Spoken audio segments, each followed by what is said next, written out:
Miami Dolphins play right here on ESPN 106.3, presented by PNC Bank. PNC Bank is committed to making a difference in the lives of the customers they serve in the South Florida community. And brought to you by the Breakers Palm Beach.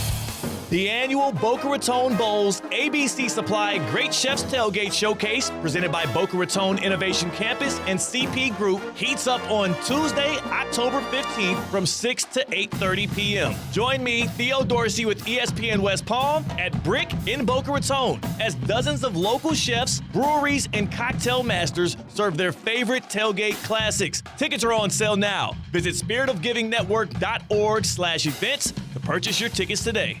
Attention Canes fans, the countdown is over. Football is back, and your Hurricanes are ready to storm the field for an unforgettable season.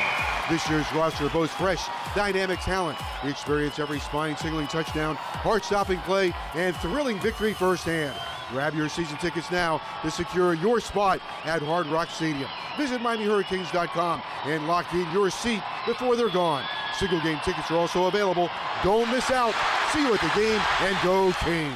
Come out and meet Miami Dolphins superstars Zach Thomas and Tyreek Hill, and also me, Josh Cohen, for the grand reopening at Dunkin' Donuts, North Lake Boulevard at the Shops in Ibis, Saturday, September 14th, 11 a.m. to 1 p.m. Free coffee for a year for the first 80 people in line at 11 a.m. It's a family-friendly event, including face painting, balloon animals, tons of giveaways with our ESPN West Palm Street team, and pictures of the Dolphin stars will be provided for autographs while supplies last. That's Saturday, September 14th, Dunkin' Donuts, the Shops at Ibis. When it comes to choosing a health plan, you can trust the members who have experienced it firsthand. Humana is proud to offer a Medicare Advantage plan in Florida that earned 5 out of 5 stars. 5 stars is the highest rating possible. It's based on real members' experiences, and it's decided by the Centers for Medicare and Medicaid Services. Our Humana Gold Plus HMO earned 5 out of 5 stars. That means a few things. It means members get outstanding customer service. It means we connect them with excellent preventive care and chronic condition support. Most of all, it means you have a trustworthy option for a Medicare Advantage plan. Explore our 5-star Humana Gold Plus HMO at humana5star.com. Humana, a more human way to healthcare. Every year, Medicare evaluates plans based on a 5-star rating system. Humana is a Medicare Advantage HMO organization with a Medicare contract. Enrollment in any Humana plan depends on contract renewal. It's a Twin Peaks Tuesday. Twin Peaks, the ultimate sports lodge for eats, drinks, and scenic views. This is ESPN 106.3. Anajar and Levine. Call 1-800-747-FREE. That's 1-800-747-3733. ESPN 106.3. WUUB Jupiter, a Good Karma Brands radio station. I mean, did Jordan Travis really mean that much to Florida State? Because everything since has looked straight up embarrassing. Live from the Anajar and Levine Accident Attorney Studios. The man, your man could smell it. Theo Dorsey is theoretically speaking. But are you a different animal and the same beast? Streaming live on YouTube. You're gonna break up with me because of what I do on the radio? Here's Theo Dorsey. Good people. It is just such good vibes around here. It's so good to be with you here at a new time slot at the 2 o'clock hour, baby. C-Cat, are you awake? Are you up? Are you active, man? I mean, it's early. No, I'm not, actually. I'm been grinding on the fantasy football grind. I'm going to come in first again, dude. Yeah, we have our fantasy football draft tonight in your league, the league that you're commissioning. It's my 4th league I'm doing this year. So, of course, there's a lot of people that are coming off the heels of their drafts. We got teams that are coming off of week 1s of college football that are, there's a lot of fan bases optimistic. 12-team playoff. Everybody can make it. Everybody's still in the running, except for a couple of teams. One of them out there in Tallahassee. But, C-Cat, I don't want to start this show on a bad note. We are going to talk about the total embarrassments that happened over week 1 of college football, and there was a rich amount of embarrassments that have gone down here. But I would hate to, on a show that's all about good vibes, good energy, spreading joy, and talking ball, I would hate to start on a bad note here as we move to the 2 o'clock hour, theoretically speaking. And, of course, today is huge as well because we're going to have the debut of Russo and Rizzo following us up. 4 straight hours of local content here, so make sure you're tapped in with us today. C-Cat, I want to start on a good note. Do we have my theme music for the Miami Hurricanes rocking and rolling? We'll have it in about 30 seconds. Okay, we'll have it in 30 seconds. Before we even get to that, then I just must say this. Cameron Anthony Ward. I haven't seen one singular dude at the quarterback position make a college program feel, look, and present so different since another Cam when he walked in that door at Auburn and turned them into a national champion. I asked on Instagram earlier at Theo Dorsey TV, what's your number one college football overreaction of week one? Come on, C-Cat. My overreaction is not just about the Canes this year. I've been talking about it since the beginning. I said they were going to win the ACC. I said they were going to stomp the Florida Gators in the swamp. That's what I gave you to take to the house last week. But I'm starting to think that this is bigger than just the ACC for Miami. My overreaction, C-Cat, and I don't want to get too ahead of myself, Cam Ward has transformed this program. His singular year here at Miami is going to transform so many things, from the extension of Mario Cristobal in Coral Gables to maybe the resurgence of the U. Now it really will be all about the U all over again. And on top of that, this guy might be a top 5 pick in the NFL draft next year. I'm all the way in on the Canes. I have never been so elated. I've never felt so euphoric coming off of a weekend where the Canes dominate the Florida Gators in the swamp. And then also Florida State gave me another present on the other side. C-Cat, I'm vibing. I'm feeling good, man. How are you feeling about your Nittany Lions? Looked strong. Everyone was picking WVU to upset Nittany Lions when they were in Morgantown. Didn't happen. Didn't matter. There was a 3-hour lightning delay. I'm feeling ecstatic about football season arriving. So that's the fun stuff. You can cut my theme music. You can cut my guys there. By the way, I introduced my wife to that song, and she's enamored with it. She now wants our future kids that we don't even have on the way yet to go to Miami. So, again, look at what Cam Ward is doing. He's creating future Canes that haven't even been dreamt up yet. The dude is immaculate. The dude is amazing. Let's start here, C-Cat, because football's a zero-sum game, man. Like, while I'm dancing and having a great time and enjoying myself because my favorite team got the dub, there's a lot of folks on the other side of that fence who are suffering, who are pessimistic, who are down in the dumps, and it's because their college football team downright embarrassed them in week one of college football. That's what it's about, right? Like, we can't all be winners. We can't all be happy. I've been on the other side for the past 2 decades with the Miami Hurricanes, and you as a Penn State fan, I mean, you've had a lot of up and downs since you've probably come into the fandom of the Nittany Lions. Yeah, certainly. In college football, you do so much talking. You do so much talking leading up to that week one game because that's all you have to do to talk about. And unless you're the game with Ohio State and Michigan, unless you are maybe even the Iron Bowl, you're talking with the opponent. It goes throughout the entire offseason leading up to week one. When you go week 6, 7, you're worried about the guy before that or the guy after that. You only have a week of trash talk. Yeah. Here, I mean, how much did you hear Florida fans yapping? How much did you hear Florida State fans saying, hey, can't keep us out this time? Hey, my question is, Florida State fans out there, how much longer are you going to keep booing Kirk Herbstreit?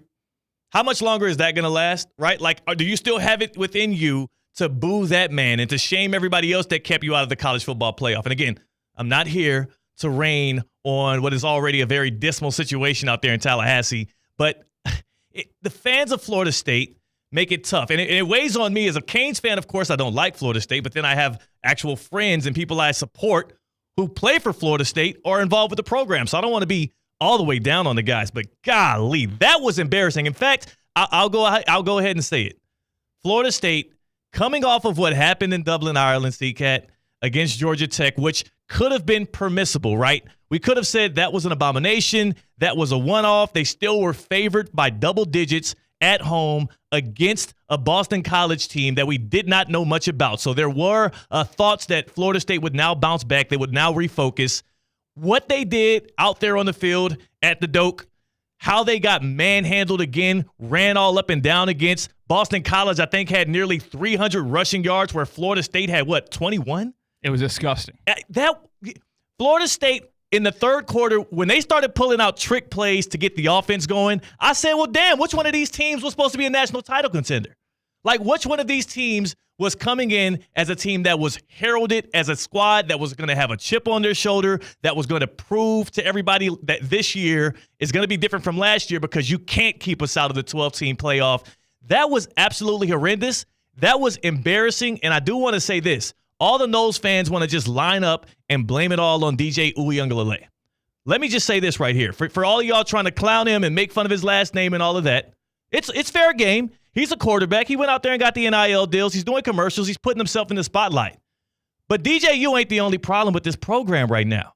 He had pressure in his face all day. That same offensive line that struggled in Dublin, Ireland against Georgia Tech had nothing for Boston College. You got tight ends and receivers dropping easily catchable balls. And you also have a defense that's getting torched time and time again. When I was at ACC kickoff in Charlotte, CCAT, I was told, literally, Joshua Farmer, defensive tackle of Florida State, he's looking to be a top 2, or at least, first couple of, maybe a day 1 pick, or at least a second day pick in the NFL draft this year. He gave me 3 promises, his 3 checklist for Florida State this year in individual goals. He said 8 sacks. He said ACC Defensive Player of the Year. And he said a national title for the Noles.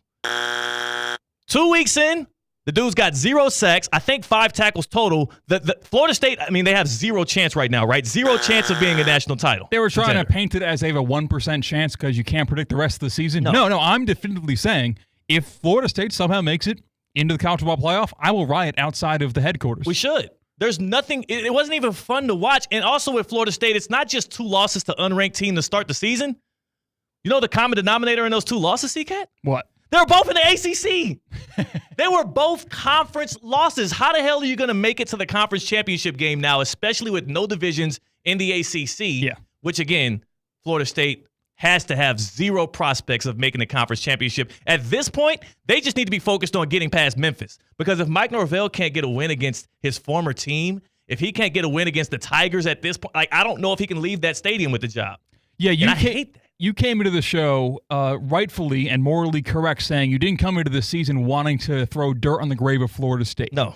But they gave you no other option with how they played in 2 games. I came into this season wanting to twist the knife, wanting to poke fun, and wanting to leap at the first chance to make fun of Florida State. And, man, Christmas came early. So early, it was almost too easy. Doesn't it feel like low-hanging fruit, though? Like, it feels like you're beating and punching down on now a program that has 0 direction.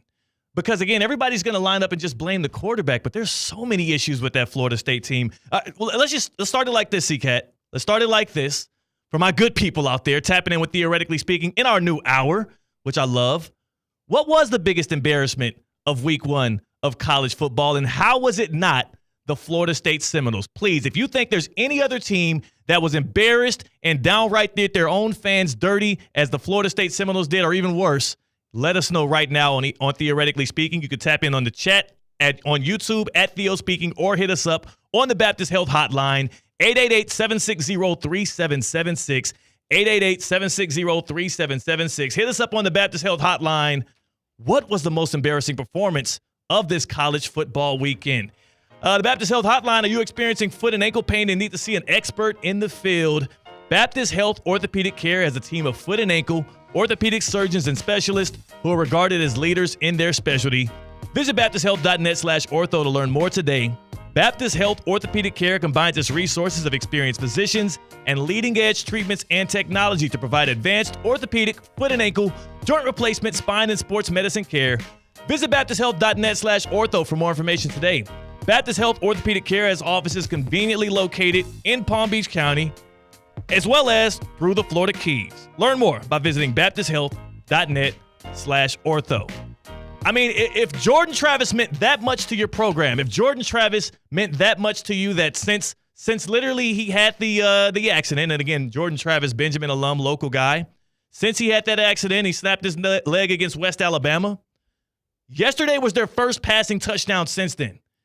Their first. They played out the rest of that game against West Alabama. They had a conference championship game. They had a bowl game, and they had a week 1 game, or week 0 game, against Georgia Tech in Dublin. It took them 4 games since Jordan Travis snapped his leg to get their first passing touchdown. If he means that much to you, then damn it, let me buy some New York Jets stock. And like you alluded to, it wasn't just the offense, too. That defense of Florida State, You would have thought they've never seen a wheel route.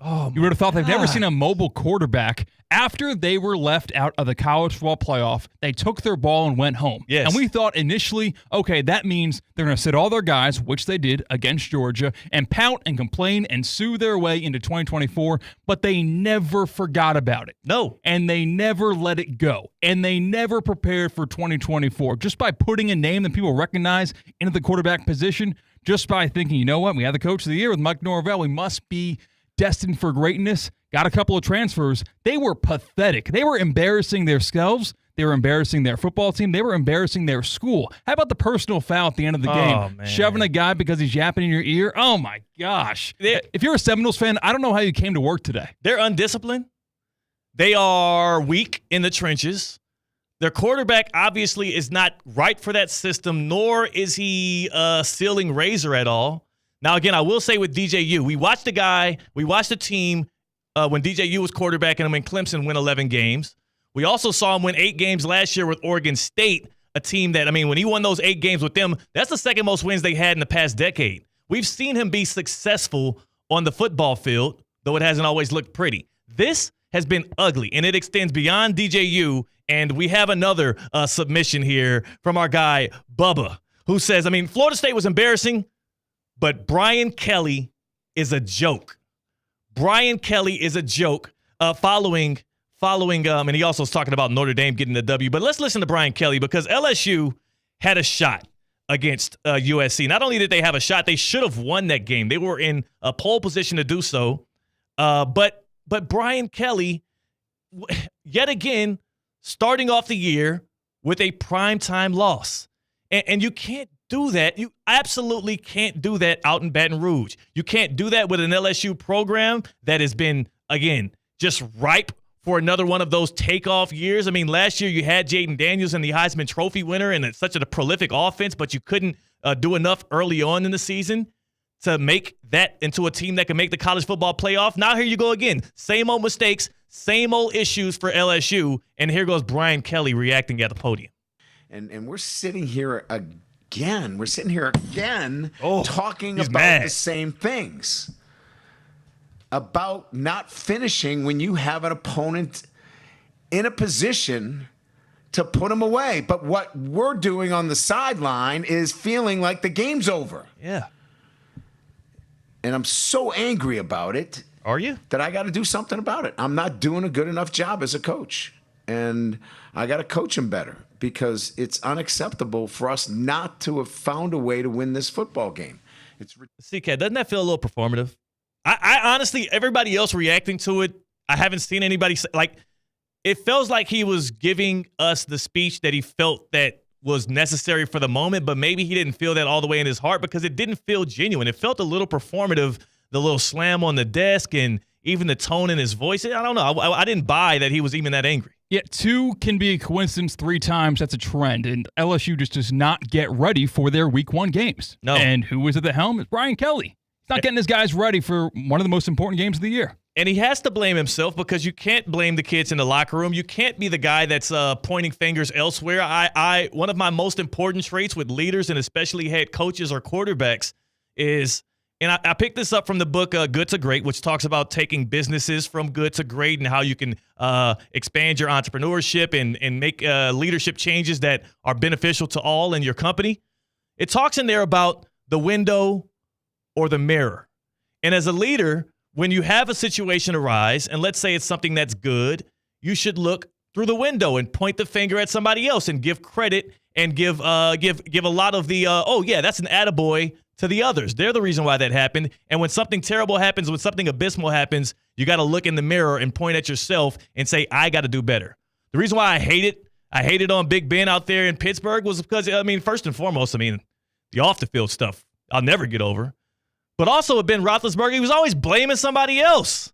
He was always pointing the finger at somebody else when something went wrong. Aaron Rodgers did a lot of that as well with the Packers and a little bit with the Jets there. I don't know how that's going to look, but at least Brian Kelly's taking some accountability. Unlike another team in college football over the weekend that, again, for Florida, the reason why I say Florida State was the most embarrassing week 1 loss CCAT is because, they actually went up against a they went up against two teams that were bottom half of the ACC. And the ACC is what, the third best conference, maybe fourth if you count the Big 12 over them? Like, how do you stack those two up? Are you giving ACC versus Big 12 like an even ranking right now? Because the ACCs look bad. You saw what happened to Clemson. Yeah, exactly. Before the Week 1 games, I probably would have said definitively it goes SEC, then the Big 10, then the ACC, and then the Big 12. But after seeing what we saw, heck no. Bottom of the barrel Power 4 team is the ACC right now. ACC looks like a one-team race right now. It looks like a one-horse conference in Miami, and maybe you get a Louisville that sneaks up. The dark horse candidate in Virginia Tech loses to Vanderbilt, and you're like, oh, my God, what happened to that? That was supposed to be a squad. They were a hot pick at ACC kickoff this summer. But, again, at least Brian Kelly's taking some accountability, whether it was genuine or not, whether it felt real or not. He's pointing fingers at himself. And then you have Billy Napier, who it's not like he was blaming the fans, right? Like, he didn't say the fans were the reason why we lost, but he took aim at the fans. And for a guy that feels like a dead man walking in college football, and I never want to see a coach just get fired, but Billy Napier, who has a losing record right now and also just doesn't feel like he has a good thumb on the pulse of his own team and program, this is probably the worst look of the weekend. The loss not as embarrassing, but this from Billy Napier after the game, pointing fingers at and dismissing fans, most embarrassing from a coach. We got to become a more consistent team, and we have to execute better. And if we can focus on those things and not necessarily what some guy in his basement saying in rural Central Florida on social media, then we got a chance to get better. That is and everybody wants to, call out the fact that, you can't have a basement in Central Florida. Who gives a damn, right? Like, the picture he's painting is there's a guy alone, isolated in a room, call it a man cave. If you're me, I like to hang out in the Bali bungalow. That's where I kick it and watch my games in my little my screened-in courtyard at home. It's a very nice environment. But he's painting the picture of a guy that's sitting behind a computer desktop, not like a laptop these days. I feel like it's still a desktop, the PC that they're using. And they're up there on the message boards, and they're tweeting, and they're acting erratic. But for Billy Napier, after a loss like that, you can't call out fans. As much as you thought social media would eradicate the need of message boards, they still live in college football, man. It took it maybe out of wrestling or at other niche kind of interests of people that try to feel connected in a community. But college football message boards are alive and well. That's where you have hiring and firing rumors just blow up. Yeah. That's where you have just a whole lot of other rumor mills blow up on the message boards. It's funny, too, because, is it because of the demographic that buys into college football? Because it's usually more rural areas. A lot of that is like SEC Nation and Big Ten Nation, which have a lot of country. Like, there's people that live on Facebook as well. Like, is it that? Or is it just because those are where the communities have been and some of the stuff they say in there, you can't really say publicly, you might get in trouble. Yeah, you get 25,000 different fans of your favorite college football team on this platform, on this website. Let's stay here. Yeah. It's been work. If it ain't broke, don't fix it. Man, there's going to be college football message boards are going to be a thing, while I'm into my latter years. I'm a grandpa, and I'm telling my kids the good old days of when Cam Ward led Miami to a national championship in his 1 year, then went off to the pros and won a few MVPs in the Super Bowl. When I'm professing the joy that Cam Ward gave Canes fans in 2024, 2025, my grandkids are going to be able to still lock in on college football message boards. And we are talking about embarrassing, yeah, and the difference between the embarrassment that was felt from Seminole fans and what Gators fans felt. We have both in the office. With Florida, I think there's a different level to this. The fact that this was a winnable game in terms of comparing Miami at home versus SEC games on the road in November, the Alabamas, the Georgias, if you would. You have so many recruits in the building watching this football game. If you are a recruit in the state of Florida, two options you're probably going to have are the U and they're Florida. And who do they look garbage against? Someone they're battling recruiters for with Miami in their home place. And then not only do you have following the win, throughout the game, the Canes players are giving the Gator chomp and the thumbs down, which, by the way, my favorite. But 2 thumbs down. You give anything 2 thumbs down, like literally, like visually, that's the greatest diss of all time. That's better than a middle finger, 2 thumbs down. Is that a reference I don't understand, or is that just... No, it's just like, I disapprove. You stink. This is over with. This hurts. if imagine like you gave somebody something, like you gave me a coffee or something or before the show, Or what's something that you would give me? Like I don't know. Yeah, a coffee. A coffee. would Yeah, be if you were something. like, hey Theo, man, you look like you're having a cheery day, but I want to cheer you up some more. Here's a nice because you do super sweetened coffees too with all the sugar and cream. So you give me one of those like pink or super, yellowish coffees because it's full of sweetener and all kind of candies. And then I grabbed it, put it down, and went like 2 thumbs down. This? Boom. That's more disrespectful than the middle finger. Well, there was a wrestler back in the day. You might know him as Batista, Dave Batista. He's like an action movie star now. Yeah. He's I know Batista. I thought it was something with a J, but keep going, yeah. Yeah, that was his thing. He did the 2 thumbs, up, down. I love it. And then there's also a Mets fan way back in the day. Not way back in the day. This is probably 2018 or 2017. Look at C-Cat, young guy. Yeah. Young fella. Way back in the day, 2018, man.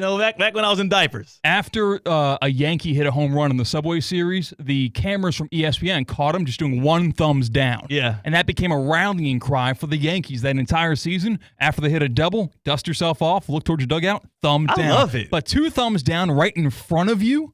Ooh, that might be a show thing. We should do that nowadays. The chomp and the 2 thumbs down, I ain't gonna cap. Like, I was in D.C. over the weekend for a baby shower for my boy. He's having twins. Congratulations to them. Me and my wife, after watching that game on Saturday, we were doing the 2 thumbs down to everything. It was just a great time. We were doing it back and forth to each other. It might be our new thing. 2 thumbs down. I'm not rocking. But yeah, in front of the Croods, that's just another level to it. You're not just embarrassing your team this year, but you're hurting your chances at winning the years going forward. And they had a 5-star DJ Pickett in the crowd there visiting Florida in the Swamp, and Canes players afterwards were dapping up. They had a recruiting coordinator for the Florida Gators who were literally pushing and fighting off the Miami players as they left the stadium as they were interacting with the recruits in the house. And that wasn't all. That was adding insult to injury. After the bludgeoning of the Gators, 41-17 to open up the season, then you had Cam Ward, who pierced them boys up something solid. Cameron Anthony Ward, boy, I tell you, what he did on that field and what he's going to do the rest of this year, just keep the dude healthy. And I see some glassware, some hardware in the future of the Canes. Cam Ward afterwards, then disrespecting the environment that is the Swamp. There were 90,000 people, full throws, at the beginning of this game. Loudest. Nah. I don't know if this was the loudest environment you ever played. It wasn't.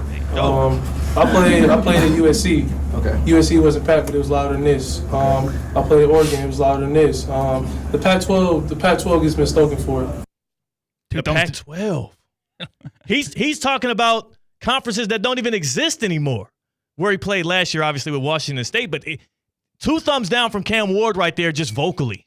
You got to feel bad if you're a fan that's in the Swamp that's been talking about how that environment is so crazy and so hard to play against, and that was going to be the equalizer in this game, which was like a 3-point spread, and then he's saying that. Fact of the matter is, that's the one thing you can control as a fan. You can't control what the coach does. You can't control what the players do. You can't even control what the committee does for the playoffs. The one thing you can control is how loud your fans are. And when they're loud, and how much they affect the game, and they weren't able to do it. Well, speaking of when they're loud, I think Cam Ward put the cherry on top after embarrassing their defense and throwing like 10 different sidearm throws, and then also saying it wasn't even that loud in there. Here's Cam Ward giving a tip to the fans out in Gainesville.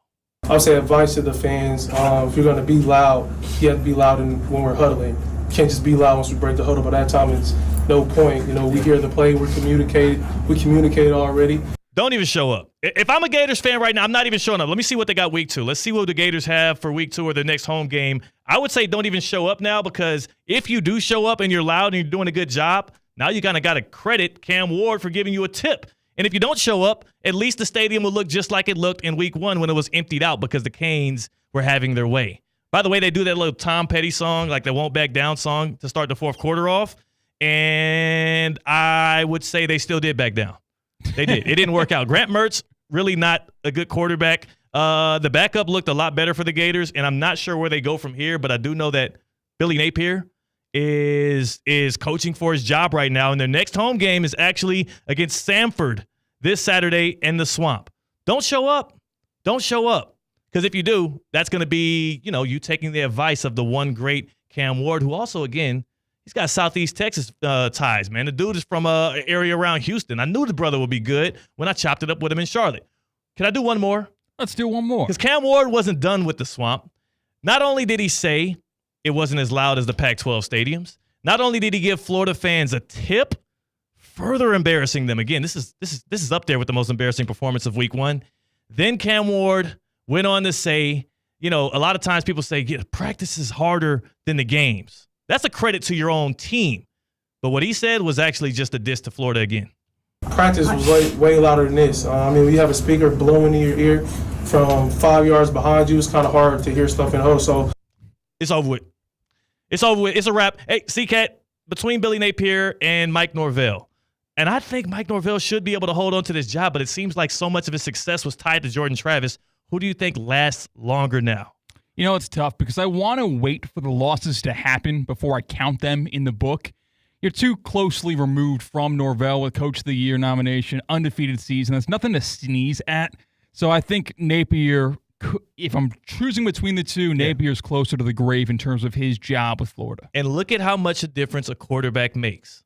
Tyler Van Dyke obviously wasn't that guy. Wisconsin found it out the hard way. Luke Fickell, you tried to blame Mario Cristobal when really the problem was TVD. You bring in a guy like Cam Ward. Cristobal was on that list for first coach fired. I think he was the third shortest odds on that random little offshore list for first coach fired. You bring in a dude at quarterback, and there are no thoughts of that. And the other two coaches in the state of Florida are now coaching for their lives. I can't wait to do our sunshine standings on Wednesday tomorrow because I can give you a hint who's going to be number 1. And we'll see if somebody else is able to pass up Florida State or Florida for the 2 and 3 spots. On the other side, we bring in my guy, Mike Tannenbaum. He is a former NFL general manager. He's our friend here at Theoretically Speaking and an NFL insider. He's going to give us some insight into the Trent Williams situation with San Francisco, as well as I'm going to get his Super Bowl pick. I need to know if he has the Chiefs three-peating like I do. That's C-Cat. I'm Theo Dorsey. We're in a new hour, baby. It's a new era here at ESPN West Palm, and I love to share it with you. We're Theoretically Speaking on ESPN 106.3. Live from the Anajar and Levine Accident Attorney Studios. Anajar and Levine Accident Attorneys. Call 1-800-747-FREE. This is ESPN 106.3. Tee up your taste buds with the ultimate pairing, great food and golf. Theo Dorsey here at The House in West Palm Beach. Overlooking the park's world-class 18-hole golf course, The House offers coastal American dishes that will satisfy anyone's palate. The House is open Thursday through Sunday for lunch, brunch, and dinner. Stop by for an entree and receive a free round at the park's The Lit 9 Par 3 course. On The House. Visit thehousewestpalm.com for their full menu and to make reservations. Time now for a PNC pause. PNC Bank is committed to making a difference in the lives of the customers they serve in the South Florida community. See how at pnc.com. You're listening to ESPN 106.3. I'm Wendy Sartori-Link, your Palm Beach County Supervisor of Elections, and I'm committed to the integrity and accuracy of our elections. Election Day is November 5th. To vote in the 2024 general election, you have to be registered by Monday, October 7th. Registering is easy, and you can do so online at www.registertovoteflorida.gov, by mail or in person at any one of our 4 offices or a voter registration agency. Your vote is your voice, and we're here to make it count. Sponsored by the Palm Beach County Supervisor of Elections. Is your credit on life support? Greenway Kia of West Palm Beach will be hosting a credit clinic at the dealership today and tomorrow. Local bank representatives will be on site to grant special approval to consumers who meet certain minimum criteria. If you have a job bringing home $350 weekly, the credit clinic at Greenway Kia of West Palm Beach wants to approve you so you can drive home your new Kia today. Greenway Kia of West Palm Beach will be hosting a credit clinic at the dealership today and tomorrow. Hello, is this thing on? I repeat, Greenway Kia of West Palm Beach will be hosting a credit clinic at the dealership today and tomorrow. If you have a job bringing home $350 weekly, the credit clinic wants to approve you for a new Kia today. So what are you waiting for? Don't miss the credit clinic today and tomorrow at Greenway Kia of West Palm Beach. Call 800-NEW-KIAs or go online at greenwaykiawestpalmbeach.com. We want to see ya in a Greenway Kia. Credit affects down payment and approval term. From the home team to the tailgate, ESPN West Palm's Josh Cohen gets the party started every Saturday morning at 9. We're chatting about sports, betting, and good times to be had by all. Listen to Saturday Tailgate with Josh Cohen to kick off your game day every Saturday morning at 9, exclusively on ESPN 106.3 and streaming worldwide on the ESPN app. Presented by Anajar and Levine Accident Attorneys, Bud's Chicken and Seafood, St. Lucie Battery and Tire in Twin Peaks. ESPN 106.3 is your home for Miami Dolphins football. Miami Dolphins 70 and the Denver Broncos 20. Every Miami Dolphins game all season long. The most explosive offense since the greatest show on turf. Right here on ESPN 106.3. Hey, Steph Prince here, General Manager of ESPN West Palm, to tell you about a team that has meant a lot to me and this community for a long time. Bob and the team at Bradley Heating and Air Conditioning have been helping me stay cool for years, whether at home or in the office. And living in South Florida with 3 kids, I don't know what I'd do without them. Family owned and operated, serving Royal Palm Beach and beyond since 1980. Let the knowledgeable and trained team at Bradley help you with your residential and commercial needs, installation, repair, seasonal maintenance, upgrades of all makes and styles and models of HVAC equipment, and so much more. Bradley Heating and Air Conditioning does things right the first time and makes the process smooth, stress-free, and most importantly, keeps you cool. Give them a call at 561-793-7497. That's 561-793-7497 or bradleyair.com. Any need, big or small, trust the amazing team at Bradley Heating and Air Conditioning.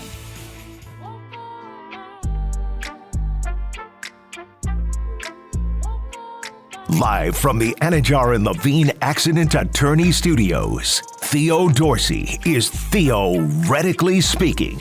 Streaming live on YouTube, here's Theo Dorsey. 26 for 35, 3 touchdowns, 385 yards, and hung 41 on the Gators, the most they've ever surrendered in week 1 of the college football season. Cameron Anthony Ward. Get familiar with the name, man. Get familiar with the name. He might be coming to your favorite NFL team next season. I'm looking at you, New York Giants, or anybody that needs one. It is important for me to say here on Theoretically Speaking, again, you're joining us at a new hour here. We're going 2 to 4. This is new to us, and we're going to bring that same energy to you, me and my guy, C-Cat. The Canes haven't won an ACC championship game, ever. Wait, ever? Ever. They've never won the ACC. In fact, they've only been to one championship game, and they got their doors blown off by Clemson. So before we get too ahead of ourselves, and we're known to do that, again, the Canes fans, we get compared to the Cowboys fans. I will take it slow, but it is nice to feel some optimism. C-Cat, you've said it. It's the best time of the year. Everybody's optimistic. There's so much joy in the air. There's so much football ahead of us. Like, for you, this is the best. This is the best. I like having my cake more so than eating my cake. So by having a college football weekend that I can talk about while also having the rest of the college football season and the entirety of the NFL season ahead of me, this is the happiest you will ever see me. Did you have any of the cake they gave us today for the debut of Theoretically Speaking from 2 to 4, and then Russo and Rizzo following 4 to 6? Did you have any of that look like vanilla/chocolate cake? I didn't have any yet. I was too busy in the parade. Exactly. See, you like having your cake and not eating it. Well, when you go to Kaiser University and you play in the athletics program, you get to have your cake, you get to eat it, you get to slice it, you get to share it, because there's so much cake to go around there, because all they do is win at Kaiser University. C-Cat, 22. Deuce. That's how many national titles them dudes got out there at Kaiser. We're talking about women's swimming and diving. We're talking about men's lacrosse. Of course, we got the reigning champions from football. When you do that much winning and that much banner hanging, I wonder if it ever gets old. We'll have to ask them. And if you want to tap in with the Seahawks programs and stay up to date with those folks, those good people, tap in with them at kuseahawks.com. That's kuseahawks.com for the latest. Hashtag defend the beach. 2 days out from the kickoff of the NFL season, I would be remiss if we didn't bring in our guy, Mike Tannenbaum, the general manager of Theoretically Speaking, our friend here that's going to be joining us on Tuesdays going forward through the football season. Mike T, how you feeling? I know you got to be feeling maybe as good as the people out in the Bay who are rejoicing because they got Trent Williams back, baby. Yeah, Theo, great. Happy opening week season. It's going to be great. We got incredible games starting Thursday, Kansas City, Baltimore, then in Brazil. We got Philly and Green Bay, and then that great Monday night game on ESPN with San Francisco and the Jets. I'm sure now all the Jet fans are saying, if Trent Williams is back, where's Hassan Reddick? Right. And before we get into, I want to ask those hold-in questions because I'm curious where things stand right now with the Jets and Reddick, and also you got Jamar Chase with the Bengals. How important are these Week 1 games going to be for those two teams specifically, for the Jets, for the Niners, because both have a lot to prove. The Niners coming off that Super Bowl hangover. The Jets, obviously you want to see what a year of Aaron Rodgers looks like, and there's going to be so many eyes on it. Like, who do you think that Monday night game is more important to between the Jets and Niners? I always say the home team. Jets lose. It's a non-conference game. It's on the road. It's never ideal to lose, but for the 49ers, you want to, if you're going to be a dominant team, it starts at home. And they had a great year last year, so I always say the home team has a little bit more pressure on them. Now, Hassan Reddick would really help for the Jets if you're going to try to stop that prolific Niners attack. Is there any motion on this? Like, is there a real world in which we live in that the Jets just traded for a guy who might actually sit out regular season games due to them not being able to come to an agreement there on a contract extension? Yeah, it's really, that would be unfortunate for them. They lost Bryce Huff in free agency, and now they're waiting on, one of the guys they wanted to replace. They still got Jermaine Johnson last year, first-round pick Will McDonald, but, Hassan Reddick could certainly help them.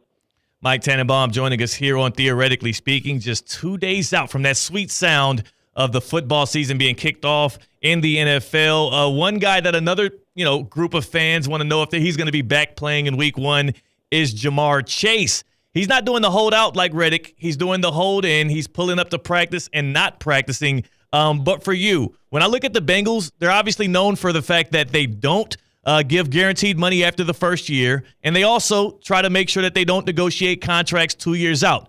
They broke that rule for Joe Burrow because he's the franchise quarterback. Is Jamar Chase the level of player that the Bengals should go back to the bank and break that rule for again, or do you think they hold strong here? Well, look, if you do it, he's a great player, and it makes a lot of sense to do it. You're solving a problem today, but question is, are you creating another one for somebody else in the locker room who's saying, hey, I'm doing all this stuff and, playing hard, and you rewarded him but not me. So I would say to Jamar, look, all these other guys like Justin Jefferson and Amon-Ra St. Brown all got paid with 1 year to go. You have 2 years, so let's knock this out in the offseason. Do you think it's getting that serious to where he might sit out a regular season game? Because I feel like his presence at practice gives people optimism, but then you hear Zach Taylor at the microphone and he's conflicting with what he's saying. It sounds like he's backing down from stuff. Like, it makes it feel like there's a lot of, if not dissension, at least there's a lot of miscommunication around there in Cincinnati. Well, I think, it's a little bit what happened with Jalen Ramsey in Jacksonville. He held in and wound up getting traded, and I think we'll know a lot more this time next week, just in terms of, does he play? Does he say he's not healthy? Because a player under contract, if he's healthy, has to practice and play. So, like I said, we'll know a lot more here, within the next week. Mike Tannenbaum, NFL insider, former GM of the Jets, joining us here on Theoretically Speaking. 2 days out from the NFL kicking off with the Thursday night game. Then we got Friday night in Brazil. Then, of course, the regular Sunday slate.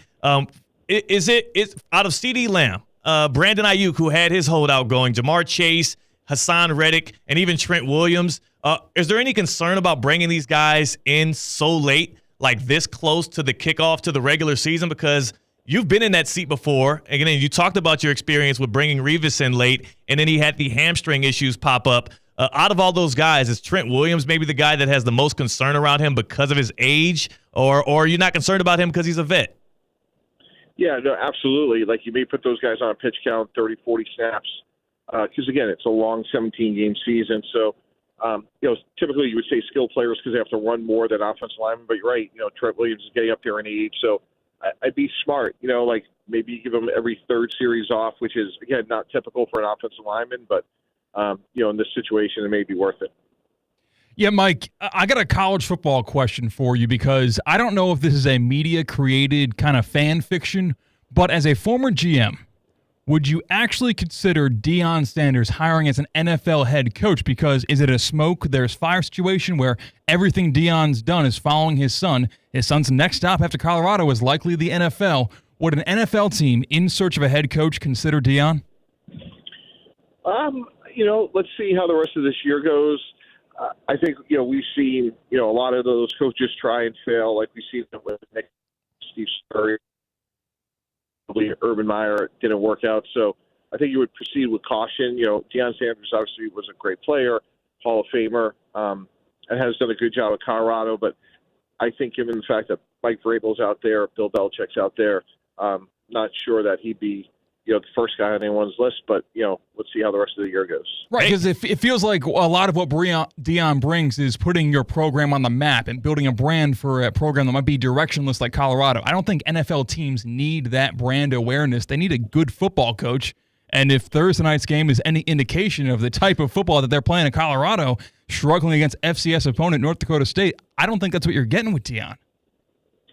Yeah, no, it's fair. Now, look, player development's a big part of it, recruiting, retention, all those things. So he's still in the early part of his coaching career, and coaches develop themselves. So we can see how it plays out. But I do think there's probably more accomplished coaches on the pro level than Deion right now. And I do think his son, Shador, will be, certainly a top 5, top 10 pick, assuming he plays the rest of the season, stays healthy.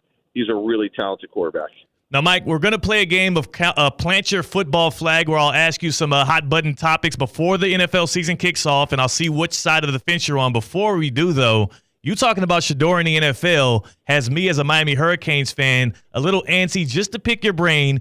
Did you see at all any of Cam Ward in the swamp, and how likely is it that that guy can play his way into being a first-round pick in the NFL next year? Oh, I like that. I thought he played really well. It's amazing. He wasn't recruited, started at Incarnate Word, went to Washington State. He to me, was one of the more impressive Week 1 players in the country. Yeah. I mean, again, it's Canes fans are known to be similar to Cowboys fans, early to optimism and sometimes blindly, but that dude sporting that number 1 jersey, he's got us antsy around here. All right, C-Cat, let's play a little game. Plant your football flag. We're 2 weeks out. You hear that sound right there, Mike T? That's a football flag that you got to plant to be on one side or the other. And we're 2 weeks out here, or 2 days out from the NFL season kicking off. And I want to start you off in Indianapolis. A lot of people in fantasy football drafts, as well as just experts around the league, high on Anthony Richardson. My question to you, Mike T, is Anthony Richardson going to lift the Colts to double-digit wins in 2024? Plant your football flag. No, I like him. I think they're going to be improved, but he only played 5 games. So, with Houston and Jacksonville in the same division, I think they're better, but I don't see them having that good of a year. All right, we got Mike T with the no on the Colts. I'll go yes on that one. Mike T. I feel like Shane Steichen is the guy that I'm putting my bet on as well because of what he's able to squeeze out of his quarterbacks. We'll see how that one wraps up. Let's stay in the division. Go over to Houston. Plant your NFL flag.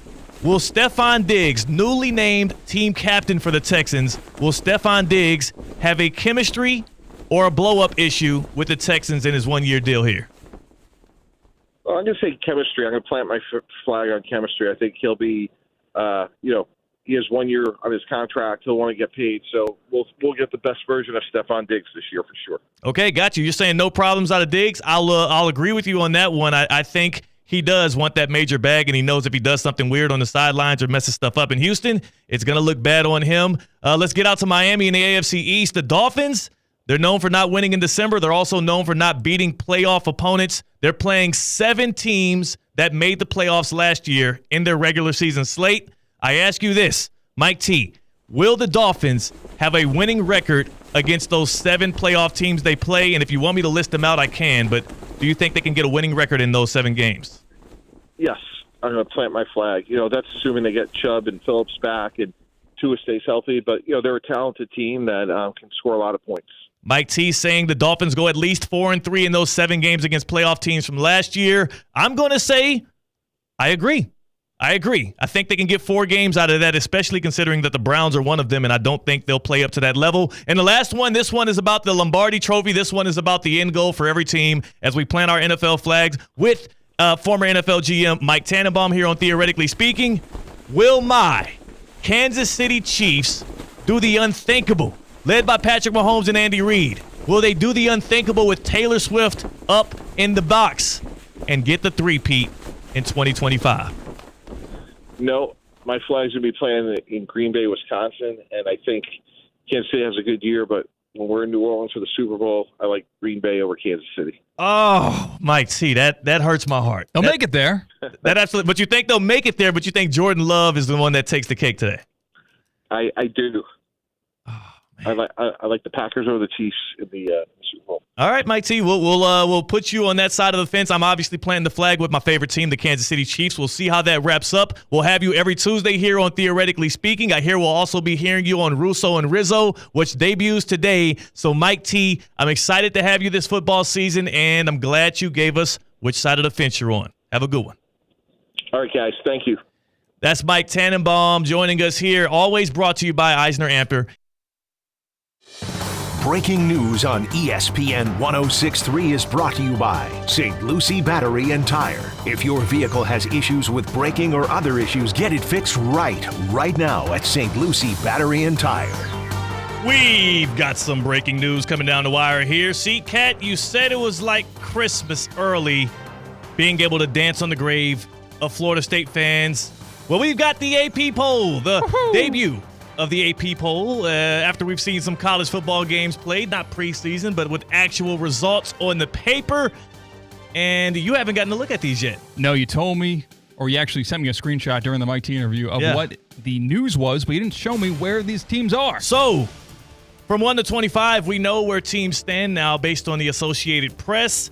We'll play a little guessing game with you and see if you can pin down a few of them. The first one will be easier. How about this? Who do you think is number one on the poll?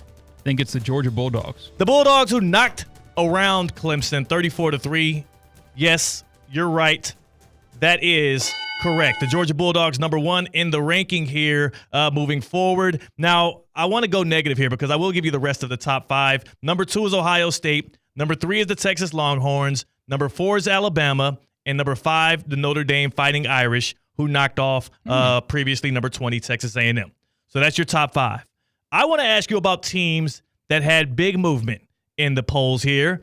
So let's start with the team that was previously ranked number 14 that lost to Georgia in a definitive way in that kickoff classic in Atlanta. The Clemson Tigers, led by Dabo Swinney, who says no to transfers, 2 thumbs down to transfers. They were 14 last week, C-Cat. They lose to the Bulldogs. Where do you think they are on this list? Georgia's going to make a lot of teams look like that this year. But I'm going to say they dropped the Clemson Tigers to 21. Lower or higher? Worse? How about 24? Are they out of the top 25? Jeez, you're bad at this. They're 25. They're number 25 on the list.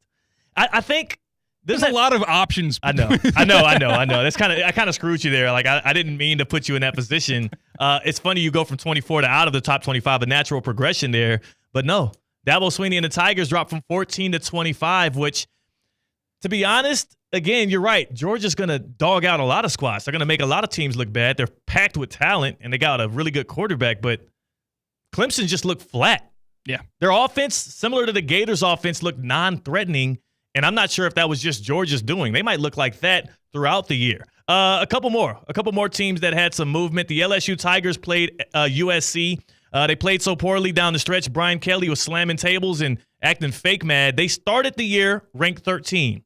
They lose 27-20 against USC. Where do you think they fall on the AP list? 17. Close. The Tigers are 18. Okay. The Tigers are 18 on that list. And one more. The Miami Hurricanes, who are clearly going to be the number one team in the state of Florida when we do our Sunshine standings tomorrow, ranking the top college football programs in the state of Florida. The Hurricanes were 19 before they hung 41 on them Gators in the swamp. How high up do you think the Canes flew? I think they put them at 12. Right at 12. Hey. Look at this guy. This guy's on the money, or somebody back there is helping you out with the answer so you can look good. That was all you? No, that was all me. Canes moving up 7 spots. I do think that is a appropriate ranking of them because the teams ahead of them, the Utes, Michigan, Missouri, like even your Penn State Nittany Lions who stay at number 8 right now, like it's too early to move them up because part of that is the Gators they look like trash. It's also all that is, why should we put any stock into what the preseason poll was? Yeah. Like, because we thought they were going to be good, that means they're starting from a higher place. They won't fall as far. This should be the first poll, in all honesty. It should. It necessarily should. But again, we tell you why we do the AP preseason polls so we could sell games. So we could say it's 14 versus 1. when Clemson and Georgia play, when we know in reality Clemson's not necessarily that high. The fact that they got ranked 14 means that they probably are always around 20. Now, I got a question for you. Where's Florida State? We didn't get to the most pressing matter. They started at 10 before week 0. So they've lost 2 games compared to mostly everybody else in the country who lost 1 game. Yeah. I'm going to guess. Go ahead and guess where Florida State falls. They should be receiving votes. That's where Florida State should be. Just because we thought Florida State was going to be a top 10 team. So you think they should be receiving votes? I got to go to the actual list because I'm on an actual article here. AP Top 25, Florida State. I don't think they received votes.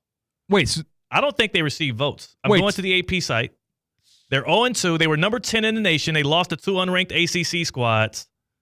And I'm trying to go to the bottom here where they go to the receiving votes, and I don't think Florida State got any votes in this one. Nobody wrote down Florida State in the AP poll. I'm pretty sure they didn't. I mean, Florida State got bullied by 2 bottom half of the ACC teams, and they shouldn't have gotten any votes. I don't have the official. I can't find it this quickly because I'm not as good at researching on the fly here. We'll get that. How about this? We dig it up and figure out if anybody gave Florida State one singular vote in the AP Top 25 after starting the season number 10, after criticizing everybody and their mama and booing Kirk Herbstreit and saying that they just rolled over in the Orange Bowl because it didn't matter, though it looked terrible, just like it has looked the first 2 games of this season. We'll tell you on the other side, after a little research, whether or not Florida State actually got any first-place votes. And also on the other side, we have to preview something that's huge for you. Not only are we getting to get around, but we got Tina coming up. Tina is going to be a daily member of the show. Our homie Tina in the Wild, our bestie. She's going to pull up. We're going to have some tea time, and we're going to have some fun for happy hour. That's C-Cat. I'm Theo Dorsey. We're doing a little research on those no's. Did you get a vote? Did you get a singular vote? We'll tell you on Theoretically Speaking on ESPN 106.3. Live from the Anajar and Levine Accident Attorney Studios. Anajar and Levine Accident Attorneys. Call 1-800-747-FREE. This is ESPN 106.3. Banyan Printing, your trusted printing, mailing, and signage partner in the Palm Beaches for over 45 years. Banyan Printing's new metallic ink press adds that extra shine so that your product comes out in glossy gold, sparkling silver, or any other color you want to shine. Banyan Printing is the official printer of Kaiser Athletics and would love to be your official printing partner as well. Order products and learn more about what Banyan Printing can do for your business at banyanonline.com or call 561-586-6220. ESPN 106.3 is presented by Rubenstein Law. 1-800-FL-LEGAL. Car accident, truck accident, Uber or Lyft accident, or a slip and fall. Call Rubenstein Law. Call 1-800-FL-LEGAL and visit one of our offices throughout Florida. Hey everyone, it's Cade Shumslin. Every week, Land Rover Palm Beach supports local student athletes as they grow on the field, in the classroom, and in the community by naming a Player of the Week. This year, $35,000 will be rewarded to student athletes and their schools. Tune in to ESPN West Palm High School Game Day every Friday night as I unveil this week's featured athlete. If you have a great performance that I need to know about, DM us at ESPN West Palm, Land Rover Palm Beach, above and beyond. The quality of our choices affects the quality of our lives. So, when it comes to how you move, do you choose to see a doctor or go to the #1 orthopedic specialist in the world, backed by a team who custom tailor your treatment? Do you choose to live with limitations or live life to the fullest by going to the place that's #1 at getting people back to what they love? Choose better, move better. Locations in West Palm Beach and Wellington. Learn more at hss.edu/Florida. Good Greek Moving and Storage, your superhero movers. It's the Good Greek Spiro. For the best move ever, go to goodgreek.com. Good Greek Moving and Storage, your superhero movers. Want to accelerate your career as a manager or executive in the exciting industry of sports? Florida Atlantic University's MBA in Sport Management program is ranked #1 in Florida and 10th in the world. Students learn practical and applied skills from top faculty and experts who work in the industry. With a 94% placement rate for all grads, the full-time MBA program sets students up for success in the world of sports. Check out Florida Atlantic University's MBA in Sport Management program today by going to business.fau.edu. Theo here. EDS is yes. You've heard me say that over and over. So I need you to keep this website in mind too. EDSIsYes.com. For the most trusted AC specialist here in Palm Beach County, EDSIsYes.com. For 24/7 support, EDS is a trained comfort specialist. It's hard to stop a train. There are so many reasons why EDS is yes when it comes to your air conditioning and plumbing. EDSIsYes.com. That's EDSIsYes.com. Hi, I'm Michael Manzo, owner and founder of Manzo's Italian Deli, and Stop, Dad. After 20 years, people are tired of hearing your voice. Yeah, and your lame-ass commercials. Fresh prosciutto, mozzarella, outstanding. Oh, please. There's only one reason Manzo's is voted #1 deli in Palm Beach County for 20 years. Our mother. She makes sure you prepare everything from scratch using only the freshest ingredients. Manzo's Italian Deli is located on Palm Beach Lakes Boulevard, right next to Rain Dancers. Is that a strip club? No, it's a steakhouse. Manzo's is open weekdays from 8 to 5 and offers free delivery. So stop by or call 697-9411. That's 697-9411. we also specialize in hot and cold catering for corporate functions and special events. Just ask anyone who was at my last birthday party.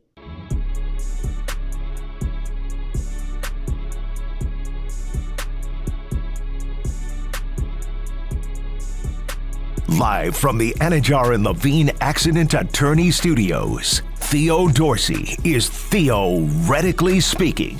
Streaming live on YouTube, here's Theo Dorsey. We've got a little Theoretically Speaking trivia coming your way. And I think, am I 100% so far? You are. I think I am. I got the assist from Dean on the Julian Edelman. And then I ended up getting the second one as well. I can't remember what that was. So we'll give you that trivia. First, I got to tell you, because, again, I had a long weekend of traveling. I was bent up in the middle seat on the plane on the way back from D.C. to PBI, and yeah, I was a little sore. Is joint pain affecting your quality of life? At Baptist Health Orthopedic Care, our team is experienced in traditional joint replacement surgery, as well as new, less invasive treatments, with the goal of returning you to what you love as quickly as possible. Learn more by visiting baptisthealth.net/ortho today. Baptist Health Orthopedic Care combines its resources of experienced physicians and leading-edge treatments and technology to provide advanced orthopedic, foot and ankle, joint replacement, spine, and sports medicine care. Visit baptisthealth.net/ortho for more information today. Baptist Health Orthopedic Care has offices conveniently located in Palm Beach County through the Florida Keys. Learn more by visiting baptisthealth.net/ortho. Soon we have Tina in the Wild pulling up, our homie injecting some flavor and some joy as we have the happy hour around the corner on Theoretically Speaking. But first, C-Cat, got to play a little trivia. Man, I'm nervous. You're riding the Cam Ward train. Yes, I am. And as a non-Miami Hurricane fan, I also am. He looked ridiculously good against an SEC defense. I don't care where you expect Florida to finish in 2024. That was impressive. All aboard. No doubt about that. All aboard the Cam Ward train. All aboard. Cam Ward had 3 touchdowns and 385 passing yards. Boy. What a ridiculous performance in Miami's 41-17 win. Smackdown. Over Florida in Gainesville. Theo, my question to you and my question to the audience, whether you're on YouTube, whether you're on Twitter, Facebook, or of course on the airwaves of ESPN 106.3 FM, is simply this. Who was the last Miami quarterback to throw for 300 yards or more and 3 touchdowns in a season opener? In a season opener. That's pretty tough. I was going to go TBD. Now I don't know which way I'm going to go, but maybe we'll get this as we think through the break. Tina's going to pull up on the other side for happy hour, and I've got to figure out which Canes quarterback had over 300 yards and 3 touchdowns in a season debut. That and more as we enter the happy hour. Get your drinks ready, especially if you're sitting at home. That's C-Cat. I'm Theo Dorsey. We're Theoretically Speaking on ESPN 106.3.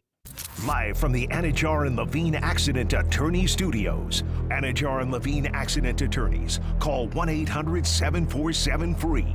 This is ESPN 106.3. Business owners, are your employees driving you nuts? Is money tight? Or have you just poured your heart and soul into your business and now it's time to retire and just relax? At Transworld Business Advisors, they have buyers from all over the world ready to buy your business now. Call for a confidential conversation about your business's current value. 561-203-5121. That's 561-203-5121 or visit tworld.com today. Attention Canes fans, the countdown is over. Football is back, and your Hurricanes are ready to storm the field for an unforgettable season. This year's roster boasts fresh, dynamic talent. Experience every spine-tingling touchdown, heart-stopping play, and thrilling victory firsthand.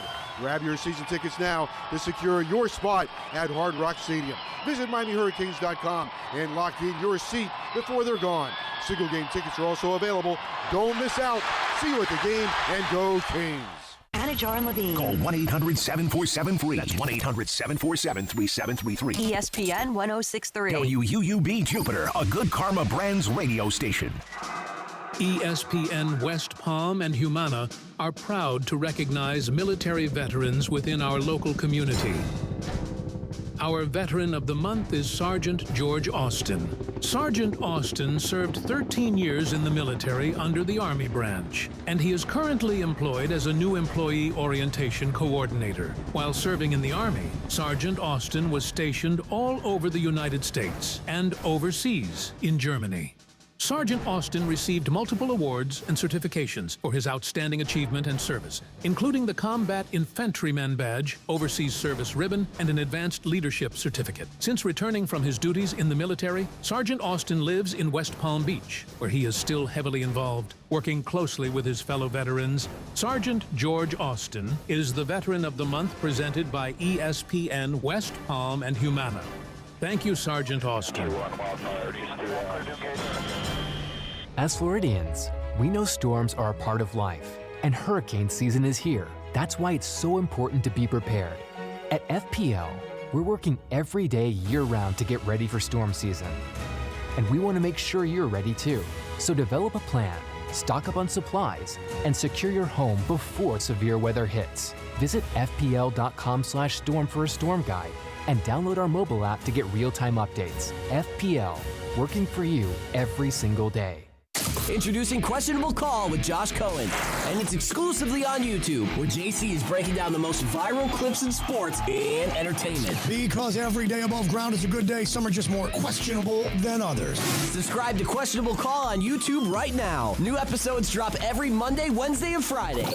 Anything else is out of the question. Presented by Anajar and Levine Accident Attorneys, Twin Peaks, St. Lucie Battery and Tire, and Bud's Chicken and Seafood. Yeah, chicken and seafood.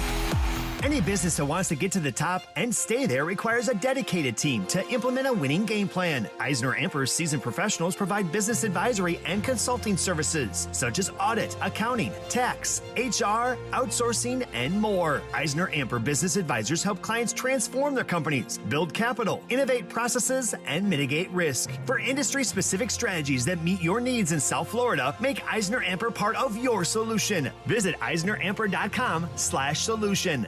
Fight fans, make Twin Peaks your UFC fight headquarters. The official fight headquarters is Twin Peaks. Never, ever a cover. All fight organizations, all boxing, doesn't matter. Never pay to watch the fights. Plus, eat, drink, scenic views, and Twin Peaks 29-degree ice-cold beer made from scratch favorites while watching all the fights. And did I say never pay a cover? That's Twin Peaks, Pembroke Pines, Cypress Creek, Hollywood, Davie, and of course, Palm Beach Lakes Boulevard in West Palm Beach. Your ultimate UFC fight headquarters, Twin Peaks. Live from the Anajar and Levine Accident Attorney Studios. The man your man could smell. Theo Dorsey is theoretically speaking. But are you a different animal and the same beast? Streaming live on YouTube. You're gonna break up with me because of what I do on the radio? Here's Theo Dorsey. Good people. Hour 2. Or shall I say happy hour here on Theoretically Speaking. We back with you, baby. That's C-Cat on the other side of the glass on the ones and twos. And Tina has pulled up for happy hour, one of the most joyous presences in the ESPN West Palm office. I did a weird tense there with presents. But You spread joy, you spread happiness, and that's why it's the happy hour with Tina in the Wild, man. I can't wait to start this new journey with you. You're going to be daily with us. I know. I'm so excited. You're the sweetest, by the way. Thank you. I'm so excited, and I love the happy hour in both ways. Like, Yeah. I think I'm a positive person, but I also, love the happy hour drinks. Yes. So Come it on goes, now. just goes together. It fits well, and I'm super excited to be on now daily with y'all. It'll be a fun time. We're going to kick it. Yeah. We're going to kick it and have some fun. Before we get into the happy hour and revisit some of our topics, we do have trivia to pay off here. Ooh. C-Cat put me under the gun here. As a Canes fan, I've been all high and on a great roller coaster ride, but the kind where you're just going up and up, not down yet. Yep. Because the Canes won big and Cam Ward showed out and showed off against the Gators in the Swamp. But now trivia regarding Canes quarterback C-Cat. So Cam Ward had 385 passing yards, 3 passing touchdowns in that season-opening win on the road against Florida. My question for you, Theo, and the audience that's listening or watching outside the studio, when was the last Miami quarterback to throw at least 300 yards and 3 touchdowns in a season opener? This is a tough one because obviously TBD did not do so. And you think about the passing era, you think it'll be in the past 10 years or so. I saw Bubba in the comments say Ken Dorsey. As much as I would love to pull for a Dorsey fella like myself, big shout to Cuzzo. I don't want to go that way, mainly because he gave the answer and I don't want to cheat because he might have Googled it. I'm going to go with Ja'Cory Harris. I'll go with Ja'Cory Harris. I didn't even let you give your rationale. Because was it Ken Dorsey? I mean, yep. That's the thing. I was considering Ken Dorsey, but then when I saw Bubba comment it, I was like, well, he has access to the internet and Googling. So you're saying that's not what you actually believed? You actually thought it was Ken Dorsey, but you didn't want to cheat? I knew that Ken Dorsey was the last time we had a quarterback that would be able to do that because he had much more success passing. But then I saw Bubba. I was considering Ken Dorsey, Malik Rozier, and Ja'Cory Harris. I saw Bubba say Ken Dorsey, and I didn't want to cheat. So I'm not saying I was going to go Ken Dorsey, but I definitely considered it, and I ruled it out once I saw him put that in the comments. So, hey, it happened in 2001, season opener versus Penn State. Yeah. What happened in 2001? National championship, baby. Give me something like, give me some applause or something. Is that what you're saying, C-Cat? And again, that happened against your Nittany Lions. Sorry about that, but is that what you're saying? Are we giving a little bit of a prediction that this is the start of something special? History repeats itself, and my job as producer of this show, who talks quite a bit, is to get your hopes up. Yeah. So when your hopes are let down, it's very funny. So I want you to pick national championship. That's what I want you to do for this show. I will. You know what? I'm buying in. I said this when I was able to interview Cam Ward at ACC kickoff in Charlotte. The dude's presence. I mean, Mario Cristobal said he plays the quarterback position like a linebacker. The dude is ferocious. He's unafraid. He's calm. And I think his presence and talent alone, that injection into this Miami team, it gives me all of the confidence in the world that there is no limit to what they can do this year. The secondary looked good. The O-line was good. The defensive front was solid. We didn't even have Ruben Bain, the best defender on the team. Like, there's no reason to not believe this Canes team can compete for a national title because they look like they have the ACC sealed up. And I could be eating my words. Tina, did you enjoy any of college football this past weekend? Were you just vibing and kicking it, or did you lock in on some games? I didn't lock in on any games, but I do want to know, I saw the Penn State game got rained out a lot. Did that ever happen? Did they ever pick that back up? Did that ever happen? I didn't. That's all I saw of probably college football, and I saw the Hurricanes. Come on now, just demolish the Swamp. Yeah, the Penn State game had over a 2-hour lightning delay and torrential downpour delay. So I went to a Penn State watch party at this establishment. So slowly but surely it emptied after halftime because no one knew when this game was going to be resumed. And I eventually left the crowd as well to resume my viewing of the game at home. Yeah, that sucks. Rain, lightning delays, especially in week one where you're like, oh man, let's get the season going. You got the drinks flowing in. You think you're going to be able to celebrate with your fellas and ladies. And then that kind of thing happens. It can derail the energy of a crowd, but the energy never derailed here on Theoretically Speaking when we got Tina pulling up. This is fun. Over the weekend, I actually kicked it. Me and the wife went to D.C. For Labor Day weekend. We had a buddy of mine, one of my groomsmen. He had his baby shower. So that was a lot of fun. I was able to I saw. Twins. Twins. Twin and them. couple of boys, couple of fellas. They're gonna be wrecking shop. Like I am. It's their first. I am happy for them. I'm also like, double trouble coming out the gates with some boys. Oh yeah. Knowing how my boy is, yeah, they're gonna be some. They're gonna be something to deal with there. But it was a fun weekend for me. It was all good because not only is the NFL around the corner, but my college football team won. Tina, how was your weekend? What was the highlight of what you were able to do here on Labor Day weekend when you get the extra holiday? I really actually had like a very, very chill Labor Day weekend because I actually have a crazy week ahead. It's great that I'm joining today. And then I won't be back actually for a week. Yeah. What gives, man? We open up the doors. We're like, you know what? We want Tina every single day because she brings the energy. She brings the joy. We love having her. We want her every single day. The debut of us at the 2 o'clock hour, starting off the happy hour. And let the people down right now, Tina. Let them know that you're out for the rest of the week. Yes, I'm out for the rest of the week. I'm going to Tampa tomorrow for a work event. And then I'll be traveling to Utah from Thursday to Monday for a bachelorette trip. So I will not be back until week. Well, you know what? Next Tuesday, you'll have some stories. Oh, I should have plenty of stories. So I had a pretty chill Labor Day weekend. I didn't do much, hung out around the house. The weather also here, though, was terrible. I know you weren't here, but the weather was disgusting all weekend long. It was raining. I tried to go to the beach. Right when I got to the beach, it started downpouring and thundering.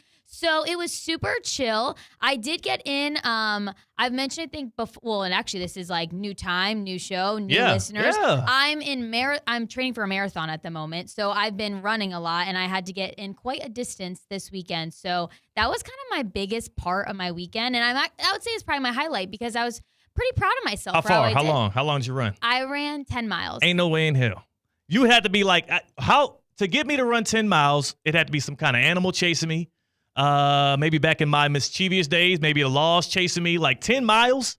I'm not signing up for that. I haven't ran double digits since 2020. I ran a half marathon in 2020, and that's the last time I run like in the double digits. So this is my first in a while, and I felt pretty good. We'll have to get to that then. We need to talk about that run because I also did hear through the grapevine here at ESPN West Palm that you had a cinematic moment. A cinematic moment that might have happened on that run. But first, C-Cat, as we're doing all of our traveling, as we're on the road and moving around, you know what we like to do here on Theoretically Speaking. The only way to get around is the safe-bound get around. I get around. What you mean you don't know? Round and round. I get around. Now, before we start the safe-bound get around, can we hit the phone line, C-Cat? Can our first stop be actually Jordan in Dallas, who has a proposal for football? Let's do that. Jordan's in Dallas here on Theoretically Speaking, and he has a football proposition here for us with Tina, C-Cat, and myself, Theo Dorsey. What up, Jordan? What up, though? Triple D, stand up. Texas, what up? Yeah. Ooh, okay. We got some Texas in the house. It just don't make sense. All I'm saying is I appreciate the NFL getting started this week. I think next year we need to start the NFL on Labor Day weekend because we got all these extra days, and we ain't using them. You want the NFL to commandeer the college football landscape the same way that they've been taking over the NBA's days. Don't they have enough days, Jordan? The players are not getting paid these days. I'm just saying it's an even playing ground now. I feel you and appreciate the call, Jordan. The NFL is the behemoth. They're the gorilla. They take over everything. They took over Christmas from the NBA, which was supposed to be their day. I'm sure they're coming from Martin Luther King Day later on. They're even taking now parts of like Saturdays and Fridays throughout the college football weekend later in December. Like, don't they have enough? The NFL can do whatever they want. If they wanted Labor Day weekend, they would take Labor Day weekend. Yeah. That's true. That's absolutely true. Why are we even kidding ourselves? They are going to take it. They just took Netflix this year. They're all over Amazon Prime. They have their paws on everything, Tina. You didn't know about the Netflix deal? I didn't actually. Live football on Christmas Day on Netflix. Interesting. You can Netflix and chill watching. What's the Christmas Day game? I can't remember off the top of the head. The Ravens-Texans, I believe. Ravens-Texans, you're right. Yeah. Lamar Jackson and C.J. Stroud. A little Netflix and chill with the NFL. What's our first stop on the safe-bound get around? Next stop. First stop on the safe-bound get around brings us to Atlanta, Georgia. ATL, shouty. Well, Scotty Scheffler, by no one's surprise, won the Tour Championship. That's PGA Tour's attempt at a playoff. However, the biggest takeaway for me from the weekend was Sahith Theegala, who reported a penalty on himself. Usually these are penalties that a rules official sees when he's watching the show. Even a fan can call in and say, hey, You hit that ball. He didn't tell anybody about it. No, he grounded his club in the bunker to clear it away. The cameras didn't pick it up. Ooh. Even on replay, the cameras didn't pick it up. He cost himself $2.5 million by self-reporting the penalty, by being a goody two-shoes, essentially. I touched the ball before it went out, Coach. Telling the truth to the official. That cost him $2.5 million. That's a bad move. That's just like, I'm cool with you admitting if somebody calls you out for something like that. You saying, yes, I did it, cool. For you to self-report it and cost yourself $2.5 million, like, think about your kids. Think about your grandkids. That's generational wealth. But wait, did he know about did he know that was on the line when he... Yeah, every stroke matters. Yeah. You know, like In it golf? could bounce you back. Yes. It was the last day, too, so you know you can't really make it up. You only have a couple holes left. That's something I would do. Like, You would self-report? I would feel so bad if I won and then be like, well, I would feel like I cheated in a way. I would feel like it would be like, oh, I got a lot of money, but I feel bad. Also, I would say, too, this rule is stupid. It sucks. Right? Like, his it's not like he cheated by, like, nudging his ball. He hit the bunker early, hit the sand early. Yeah, there's a golfer out there, Patrick Reed, who plays in the Live Tour right now, has a big reputation for cheating on the golf course. Yeah. So I think Sahith Theegala was doing everything in his power to not even be close to be considered as a cheater, because you can't shake those allegations. They follow you. Yeah. Whatever. But you know what else follows you? $2.5 million. Like, you can call me, look, I've been called a lot of bad things. I grew up in the South. You can call me a cheater for $2.5 million. You could say I'm cheating and circumventing the rules. I mean, that would just make me closer to a Michigan man, right? Tom Brady, Stephen Ross, Connor Stallions, Jim Harbaugh. The Michigan man creed, you got to cheat to win. Next stop of the Safebound Get Around. We're going to the South Side in Chicago. Hope you wore a bulletproof vest. Yes, South Side, baby. Shout out to the South Side. Hey, you know what? It's not the summertime. It's chilling now, or it is technically. Never mind. Keep going. Keep going. Well, it's safer in the South Side these days, I hear. White Sox lost a record 20 straight time in games started by Chris Flexen with 13-3 loss to the Baltimore Orioles. The White Sox, they're now 31-108. I want them to lose out. Like, I mean, have you seen? They're on record to be the losingest team ever. That's crazy. I want them to lose out. Like, go for the record. They got like 23 more games to go on the schedule. Why not? Just go 0 for 23. Chicago 23. It makes sense. It's serendipitous. Why not? I guess. If you were dating a player on the White Sox right now and they were on this bad of a losing streak, would you still show up to the games? Yeah, I'd support them. You would still be going to the games? I would support them. Yeah, if they're playing, I would support them. You got to take the good and the bad. If your team is historically bad, that means tickets are probably not selling very well. Cheap tickets, you can just walk right up to the wall. That too. It's embarrassing. You got to cash in. Access to the players if you're a fan. There's some pros. Of course, embarrassment and no chance at winning ever. Yeah. That kind of is a drawback, but at least you get to be kind of close to the fans. I would want to see what the beer specials are there in the ballpark first. Also, I saw a brother at the baby shower. I saw a brother in a White Sox hat with the black, with the white accent. And here's the thing. Like, when we rock baseball caps, it's not for support of a team. Wait, we as in like radio hosts? Yeah, radio hosts. Yeah, sure. We. Yeah, you and I. Yeah, me and you, yeah. One and the same. No, I'm talking about brothers. Talking about brothers here, C-Cat. We don't wear baseball caps a lot of times to support a team. It's just kind of the Rocket to accent the outfit. Yeah. And I asked him, I said straight up, hey, man, you're a little bold for wearing that White Sox hat. And he said, bro, I don't give a damn about no White Sox. he been getting go White Sox all day, he said, out there in D.C. And he's like, I don't even know what the hell's going on in baseball. I just like the black and white hat. So, was it Ice Cube who wore the Detroit Tigers hat? Yeah. Cube had a Detroit Tigers hat on. You'll see a lot of the A's hat. And that White Sox hat is crispy, bro. The black and white. I'll take it. I'm rocking with it. You always rock a hat too, C-Cat. Do you have any, do you wear a Yankees hat ever? They get dirty so easy, so I don't wear it often. The hat you're wearing right now is really dirty. No, it's not. It's black. It's a Ravens hat. What's that about? That's kind of messed up. Okay. Let's get to the next stop before he gets offended on the Safebound Get Around.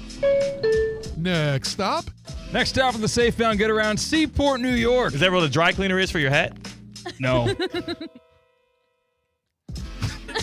don't just call someone's outfit dirty. You said it gets dirty and your hat looks dirty. That's kind of messed up, Tina. I'm sorry. I'm not going to forget that. Yeah, he's going to be waiting. You've called me out on plenty of things. So we're in Seaport, New York, because 2 days ahead of the kickoff to the NFL season, NFL Bachelorette Michelle Smallman, who you can hear every single day here on ESPN 106.3, from 6 to 10 a.m. on Unsportsmanlike. She's an NFL fan free agent, so she's looking for the team to root for. She eliminated the Dolphins, the Niners, and the Bengals as her next NFL team. The three that remain, New York Jets, Green Bay Packers, and the Chicago Bears. She took our advice on eliminating the Dolphins, but why the hell does she have her Jets, the Jets in the top 3 right now? Yeah, that's confusing. Get them out of here. She's a Midwestern gal, fan of the St. Louis Cardinals. We had her on, what was that, last week or 2 weeks ago? I'm bad at memory. But we told her, take the Jets out, take the Dolphins out. I think she left the Jets in for dramatic effect. There's no way she's picking the Jets tomorrow on Unsportsmanlike. Let's just take a guess. Everybody go around the room. We're going to guess and predict where Michelle Smallman takes her talents. For me, I think she has to go with the Chicago Bears and start her tenure there alongside rookie quarterback Caleb Williams. Tina, you go next. I'm going to say she's going to go with the Packers. Huh. Yeah. Anything, just love for Lambeau Field, tradition, cheesehead. She's blonde, cheesehead, works. I don't know. I just have a feeling for the Packers. All right. I'm actually with Tina. Same wavelength there because she left the St. Louis kind of franchise because of ownership.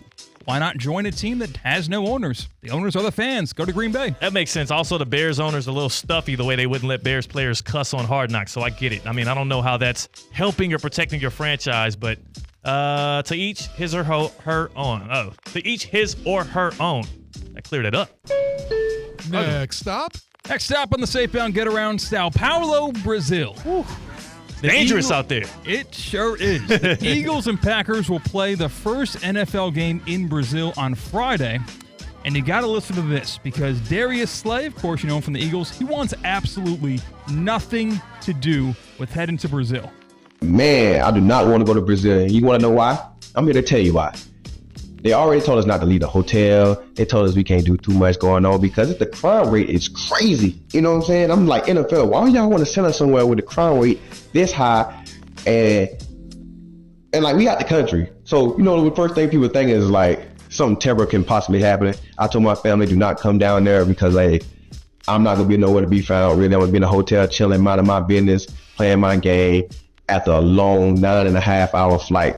Two things from that. Number one, I think he's doing a Country Wayne impression a little bit there. I don't know if y'all know Country Wayne or not, but that's kind of spot on from Darius Slay. Also, yeah, he's a big video gamer, so I can see him staying in the hotel and playing.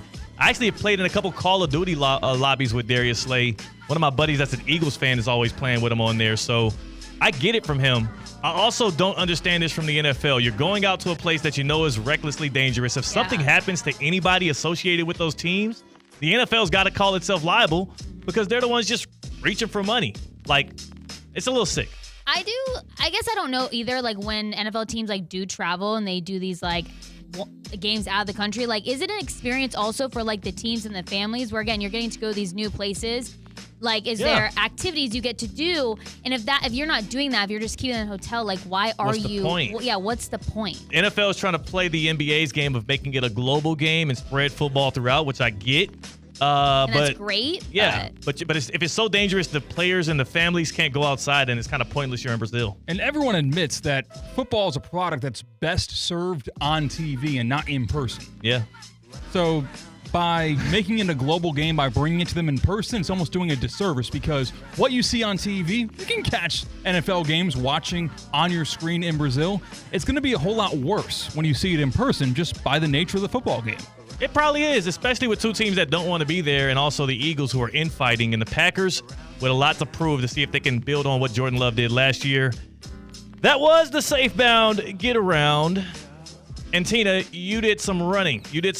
But every day, it seems like every morning, you're at F45. So we'll get to your run this weekend, which I've got to dig into, but F45 is what keeps you in shape on a daily basis. It really does, and it's prepping me for my marathon. F45 it's a group fitness class. There's times if you need to go in the morning, in the afternoon, in the evening. You've got a coach there to help you out if you need modifications.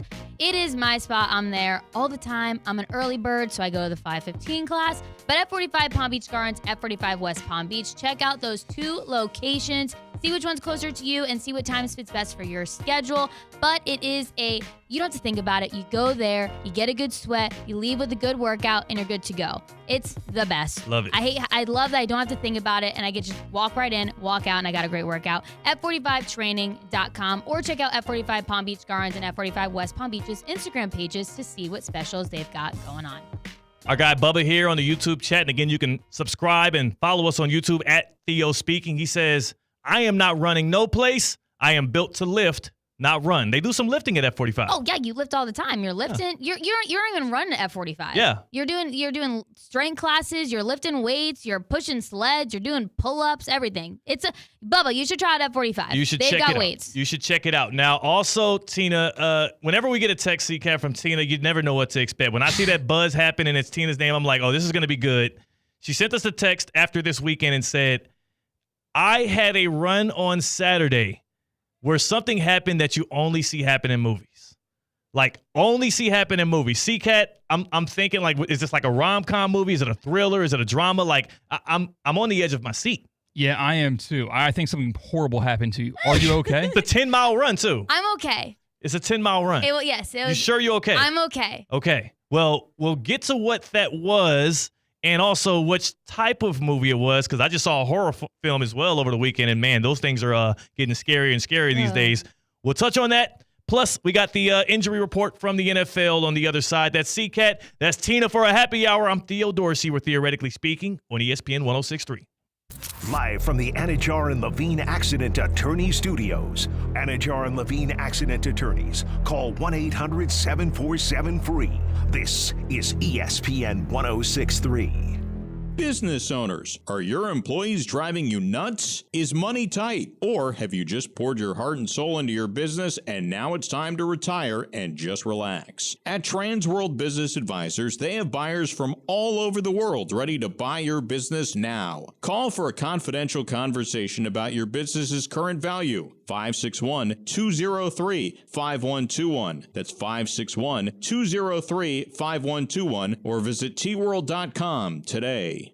ESPN 106.3 is presented by Rubenstein Law. 1-800-FL-LEGAL. Car accident, truck accident, Uber or Lyft accident, or a slip and fall. Call Rubenstein Law. Call 1-800-FL-LEGAL and visit one of our offices throughout Florida. Time now for a PNC pause. PNC Bank is committed to helping the customers and the communities they serve move forward financially. See how they can make a difference for you at PNC.com. Hey, Steph Prince here, General Manager of ESPN West Palm, to tell you about a team that has meant a lot to me and this community for a long time. Bob and the team at Bradley Heating and Air Conditioning have been helping me stay cool for years, whether at home or in the office. And living in South Florida with 3 kids, I don't know what I'd do without them. Family owned and operated, serving Royal Palm Beach and beyond since 1980. Let the knowledgeable and trained team at Bradley help you with your residential and commercial needs, installation, repair, seasonal maintenance, upgrades of all makes and styles and models of HVAC equipment, and so much more. Bradley Heating and Air Conditioning does things right the first time and makes the process smooth, stress-free, and most importantly, keeps you cool. Give them a call at 561-793-7497. That's 561-793-7497 or BradleyAir.com. Any need, big or small, trust the amazing team at Bradley Heating and Air Conditioning. Hi, I'm Michael Manzo, owner and founder of Manzo's Italian Deli, and Stop, Dad. After 20 years, people are tired of hearing your voice. Yeah, and your lame-ass commercials. Fresh prosciutto, mozzarella, outstanding. Oh, please. There's only one reason Manzo's has voted #1 deli in Palm Beach County for 20 years. Our mother. She makes sure you prepare everything from scratch using only the freshest ingredients. Manzo's Italian Deli is located on Palm Beach Lakes Boulevard, right next to Rain Dancers. Is that a strip club? No, it's a steakhouse. Manzo's is open weekdays from 8 to 5 and offers free delivery. So stop by or call 697-9411. That's 697-9411. we also specialize in hot and cold catering for corporate functions and special events. Just ask anyone who was at my last birthday party. This is the sound of real people across Florida betting on sports. It's the sound of winning your bet, only on Hard Rock Bet. And if your first bet doesn't win, you get up to $100 back to try again. Hard Rock Bet is Florida's only legal sportsbook. Your home for betting hoops for any sport you choose. Download Hard Rock Bet now and get 2 shots at your first bet. Win, or you'll get up to $100 back as a bonus bet. Offered by the Seminole Tribe of Florida. Must be 21 plus and physically present in Florida to play. Terms and conditions apply. Concerned about gambling? Please call 1-888-ADMIT-IT. ESPN West Palm and Humana are proud to recognize military veterans within our local community. Our Veteran of the Month is Sergeant George Austin. Sergeant Austin served 13 years in the military under the Army branch, and he is currently employed as a new employee orientation coordinator. While serving in the Army, Sergeant Austin was stationed all over the United States and overseas in Germany. Sergeant Austin received multiple awards and certifications for his outstanding achievement and service, including the Combat Infantryman Badge, Overseas Service Ribbon, and an Advanced Leadership Certificate. Since returning from his duties in the military, Sergeant Austin lives in West Palm Beach, where he is still heavily involved, working closely with his fellow veterans. Sergeant George Austin is the Veteran of the Month presented by ESPN West Palm and Humana. Thank you, Sergeant Austin.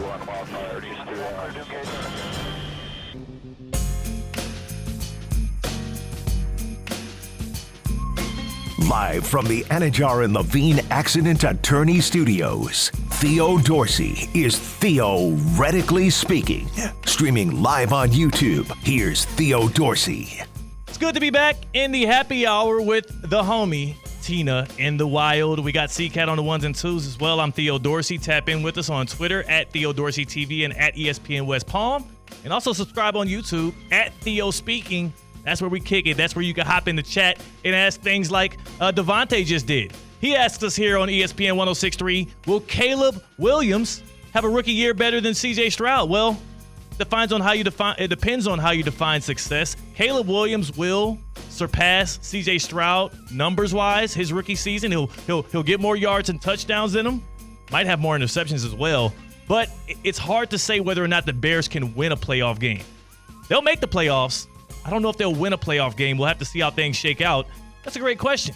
And you can drop those in the chat on Twitter or on YouTube at all times. We got Tina in the wild. We got C-Cat. It's your boy, Theo Dorsey. It's a Tuesday. It's our first time in the 2 o'clock to 4 o'clock window. Oh, my. The vibes are high. I know. I love it. The vibes are absolutely high. We got your 10-mile run story to get to. We have that to get to, but where you said that something happened in the run that you only see in movies.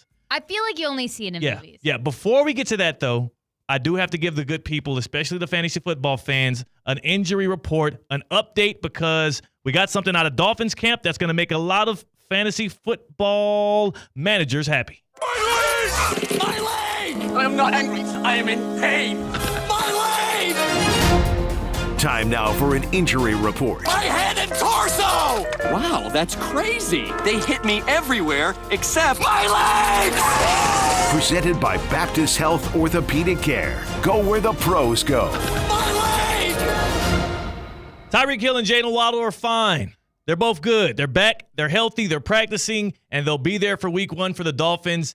In fact, Tyreek Hill said he was just trolling fantasy managers by being out, so no need to worry. The need for speed will not impede it for the Dolphins to kick the season off. You like that, C-Cat? Yeah, I usually like to take advantage of injuries in fantasy football drafts because people that play fantasy football don't like seeing questionable or injured or something that might affect the drafting of that player. You saw what happened to Cooper Kupp last year, where the closer you got to the season, the worse the diagnosis got.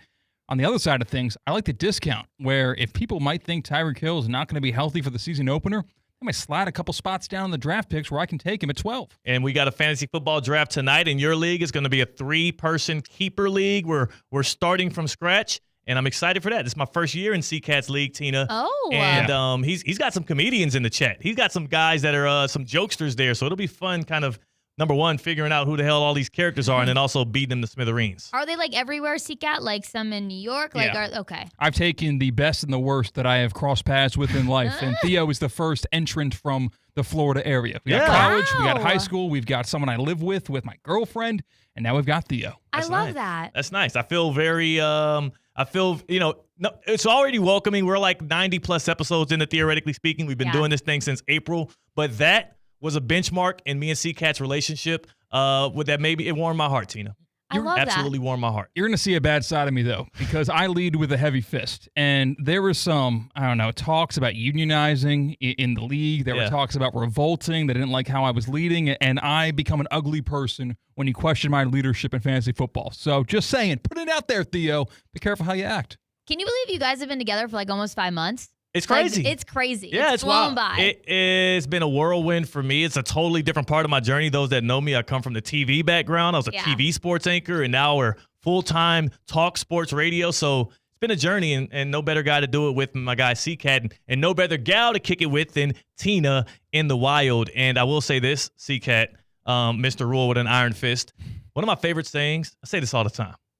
Walk light, carry a big stick. It's my guy Teddy Roosevelt. You know what I'm saying? Walk light, carry a big stick. So while you're rolling with your iron fist and you got your chest all puffed out and you're going to try to be that big-time dictator in the fantasy football league, I'm going to stay cool. But that big stick I got is going to be the team that I draft in the fantasy football league that I'm going to use to whoop y'all tail all season long. Like them Canes did in the swamp. Tina? But did you have a response? I see that you're frozen now. You're nervous. He's nervous, y'all. C-Cat, the look on his face is nervous. You can't see him on if you're tapped in on the YouTube stream, but C-Cat looks nervous because I'm taking over his league. Tina, but you were taking over the roadways or the trail or wherever you were running that 10-mile run where you had a cinematic moment, a Kodak moment. What the heck was this? And also, why the hell are you running 10 miles on a Saturday? Okay, so as I mentioned a little earlier in the hour, I am currently training for a marathon. It's in December, and I'm in a 19-week training plan. Okay, how many weeks in are we now? I'm in my 5th week right now of the 19 weeks, and throughout the week, it's 3 days during the week that you run: Tuesday, Wednesday, Thursday, and then Saturday. And on Saturday, those are usually the longer runs. So this past Saturday, it was my 10-mile run that I had to get in, and I like to always find like a path where, again, I only have a few places that I run, and I ended up, my running partners were out of town this weekend, so I was like, I'm just gonna run along the beach. It's a straight shot. Nice. I found like a park that I could park at, and basically there was like I found like a nice easy route. If I go one way, it's 5 miles, and I go back, it's the other 5 miles. So you're running on the sidewalk along the beach wall, or you're actually running on the sand? So no, not the sand. I was about to say, running on the sand's bad for you. Yeah, okay. And so I like to, when I do run on the beach, which I do a few times throughout the week, I go in the bike lane or on the sidewalk. Sometimes the sidewalk like hurts my shins. So I usually run in the in the bike lane, and I'm always facing traffic. I can always see the bikes coming. I'll get out of their way. So what ended up happening to me this weekend, I feel like it's just so rare to happen. Like I've only seen it in movies. And so it was just something very rare. And when it happened, I'm like, I kept running, but paused a second, like, did this really just happen to me? So hold on, what type of movie? Rom-com? Are we talking a drama? I feel like this could happen in any sort of movie. Oh, wow. That's where, one of our teammates, I had told them about what I was talking about today earlier, and they asked me the same question. I go, I don't know. I feel like this could happen in a rom-com, in a horror. Like, it could happen in any sort of movie. Yeah. So can I guess it right quick? Because I do think, and I don't want to intrude on your story, but did you like bump into somebody and then they dropped their glasses and then you slowly picked them up and gave them back to him, and he was like, "Hey, I'm Ted," and you're like, "I'm Tina," and then you guys had like an embrace? Was that? That was like, not it. Okay. That was not it. You have a guess, C-Cat, or no? I'm gonna let Tina tell the story. I guess that could be a rom-com or a horror. Like, yeah, it could happen anytime. Yeah, good. So I am doing my 10 miles. I'm headed south along the beach in Juno Beach, and I am in the bike lane facing traffic. I'm coming up to a stoplight. I'm probably about like 3 to 4 miles in at this point. I'm not really tired yet, but it's hot out. I'm sweating. I always bring like a towel with me to dry myself off, get the sweat off. And I am about to come to this like stoplight, past the light, and I see kind of it's been raining like all week, as I said. Like, it was raining last week throughout the weekend, and there is a puddle in the in the bike lane and halfway in the road. Okay. Oh no. There are cars coming towards me. I'm really like still hugging, like I'm in the bike lane running, but I'm hugging the sidewalk still. Yeah. I stay pretty like still as far away from the street as I can. I'm in my path. I'm running. I'm doing good. I'm sprinting. in a car is pretty close to me and does not move away, fully gets in the puddle and soaks the whole right side of my body with this puddle. That's terrible. That's absolutely. First of all, it's dangerous that they got that close to you to be able to do that. That too. I was like, okay, first off, that was dangerous. Like you should have got. They could have moved away from me. They could have moved away from me. I'm sorry if that wasn't as exciting. No. That's absolutely. I feel bad for you because now I'm thinking about how dirty that puddle on the ground was that they put all over you. Part of me is like, this was refreshing because I'm sweating, but then also like, this is disgusting because it's like rainwater and dirt and sand and everything. But I'm like, did that really just happen? Like, I feel like you never actually have that happen to you or see it happen to someone. And it fully happened to me as I was running. Yeah. And it was just so random. And I'm like, I took me a second to be like, I can't believe that just happened. Yeah, the movie you're thinking of is some sort of coming of age high school movie where you Tina, you're playing the role of the nerd that nobody likes, and the popular kids, He's they coming back at drive. me with that dirty hat comment. Yeah, they drive to school. So you know what? They're whooping it up. We got the football players and the cheerleaders saying, "See ya, loser!" And they just floor into the puddle. You drop all of your papers. Your backpack gets wet. Your glasses fall off, like Theo mentioned. Yeah. And now you're sitting there soggy and sad. Yeah, I wasn't soggy and sad. I was sweaty. And I don't know, refreshed. Actually. What color clothes were you wearing? Did you get dirty? Like, was it actual like a stain on it? No, I had like on like an olive green like sports bra and like black shorts, so it was Okay, so fine. you're But fine. like the whole like I thankfully I had my towel on me that I run with always, so I was able to like dry myself off. It didn't get wet? It was wet. Was it no, on the it other was on side? my left side. It was on my left side. Yeah. Yeah. So okay, it that's didn't- smart. It didn't get wet. It just happened to be the way that I was running that it didn't get No, wet. you were but- your keen eye. You knew what was coming. So that's what happened to me. And I'm like, it took me again a second to be like, I can't believe that just happened. Like, I don't actually feel like that would really happen to someone. And again, that car definitely was too close to me. Like they should have maybe moved a little bit away and that wouldn't have happened.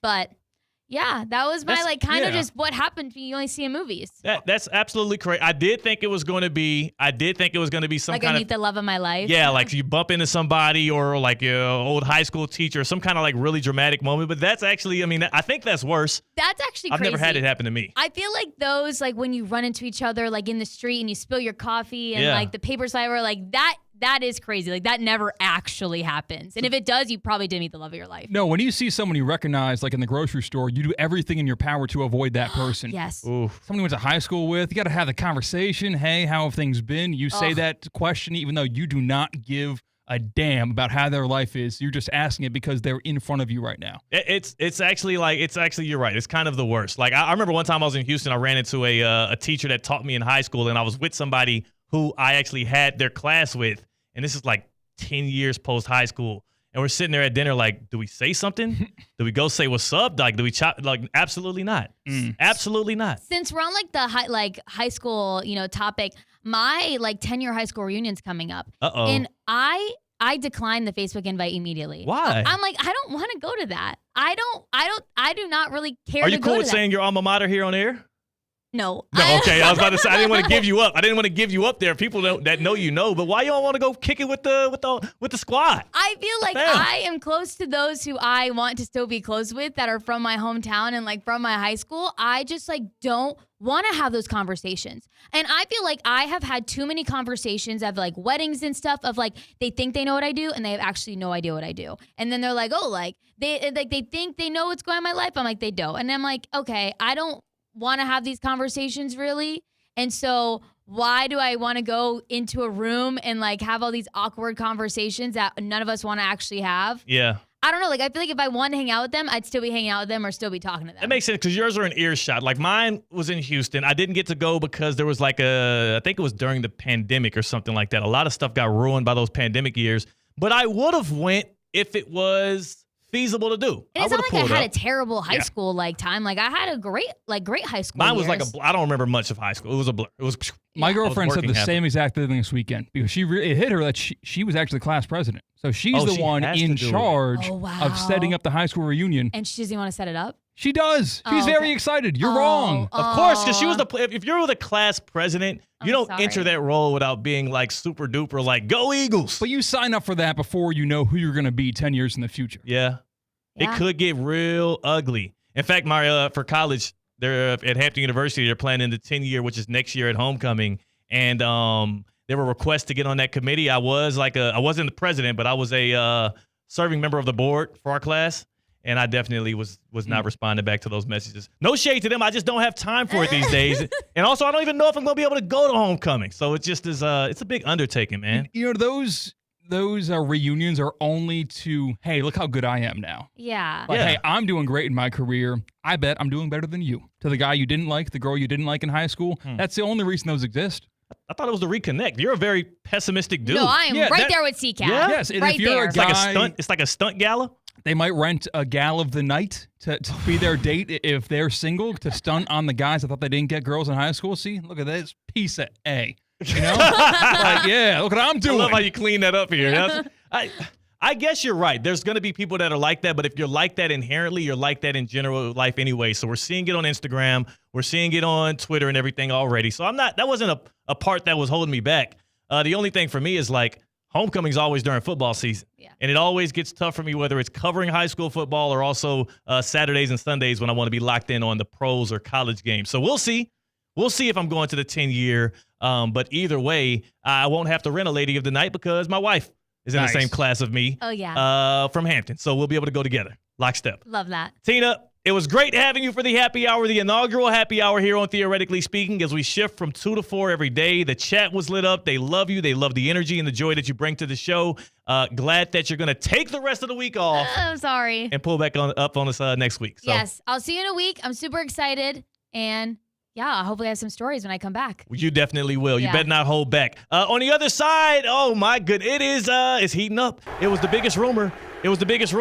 Not just are we going to give out the Duffy's MVP of the week, but on the other side, the crossover. We are introducing to the airwaves Russo and Rizzo. It's seamlessly transitioning out of Theoretically Speaking, starting at 4. It's their debut show, so we're going to bring in my guy, Mike Rizzo, who you've heard here on Theoretically Speaking before. He filled in for me, he pinch hit for me when a brother needed some help. So we're going to bring him in here and grill him a little bit on their show. So Duffy's MVP of the weekend, plus the debut of Mike Rizzo here for Russo and Rizzo. That's CCAT. That is Tina. I'm Theo Dorsey. We were Theoretically Speaking in the happy hour of Theoretically Speaking on ESPN 106.3. Attention Canes fans, the countdown is over. Football is back, and your Hurricanes are ready to storm the field for an unforgettable season. This year's roster boasts fresh, dynamic talent. Experience every spine-tingling touchdown, heart-stopping play, and thrilling victory firsthand. Grab your season tickets now to secure your spot at Hard Rock Stadium. Visit MiamiHurricanes.com and lock in your seat before they're gone. Single game tickets are also available. Don't miss out. See you at the game, and go Canes. We've been waiting all year for football season. Your favorite teams and all your favorite players kick off this week for week 1 of the NFL season. The Big Football Kickoff Week is presented by PNC Bank. PNC Bank is committed to making a difference in the lives of the customers they serve in the South Florida community. See how at PNC.com. Also brought to you by South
or Colin Russo are spewing, let's just say disinformation on your sports takes, I'll be taking you right down here starting at 2 p.m. So here we go. Yeah. Theo, I had a saying. I got it from my old man. It's called eating a crow. Yeah. If you're wrong, you're eating crow, bro. Well, you're eating a crow. Oh, that's better than what that FSU fan is has ahead of him right now because he signed himself up for it. Yeah, Theo, that got sent to a group chat this morning.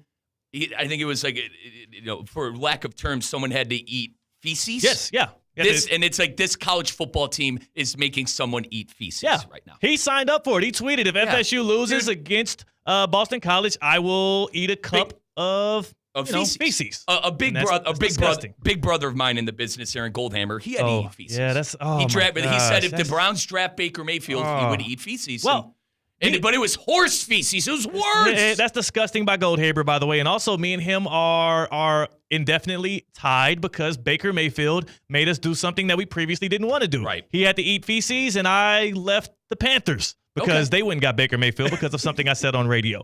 Before we go any further, Mike, we got to do something that we do every single week here, usually on Mondays, but we were all for Labor Day weekend.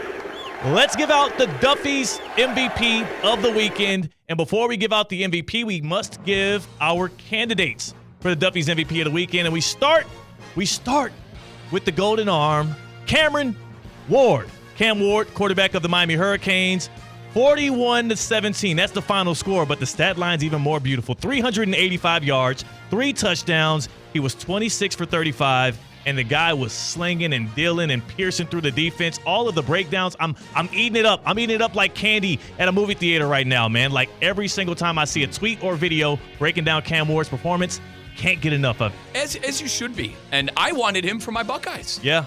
Originally, when the whole transfer portal thing kicked off this offseason, I wanted him on the Buckeyes. But, Theo, we talked like the one knock you had on was the interception, but you astutely pointed out it was barely his fault. Yeah, the receiver stopped running. He held up on his route there. You got to keep going. And he is that improvising quarterback that's able to do a lot. That touchdown to Restrepo. Oh, man.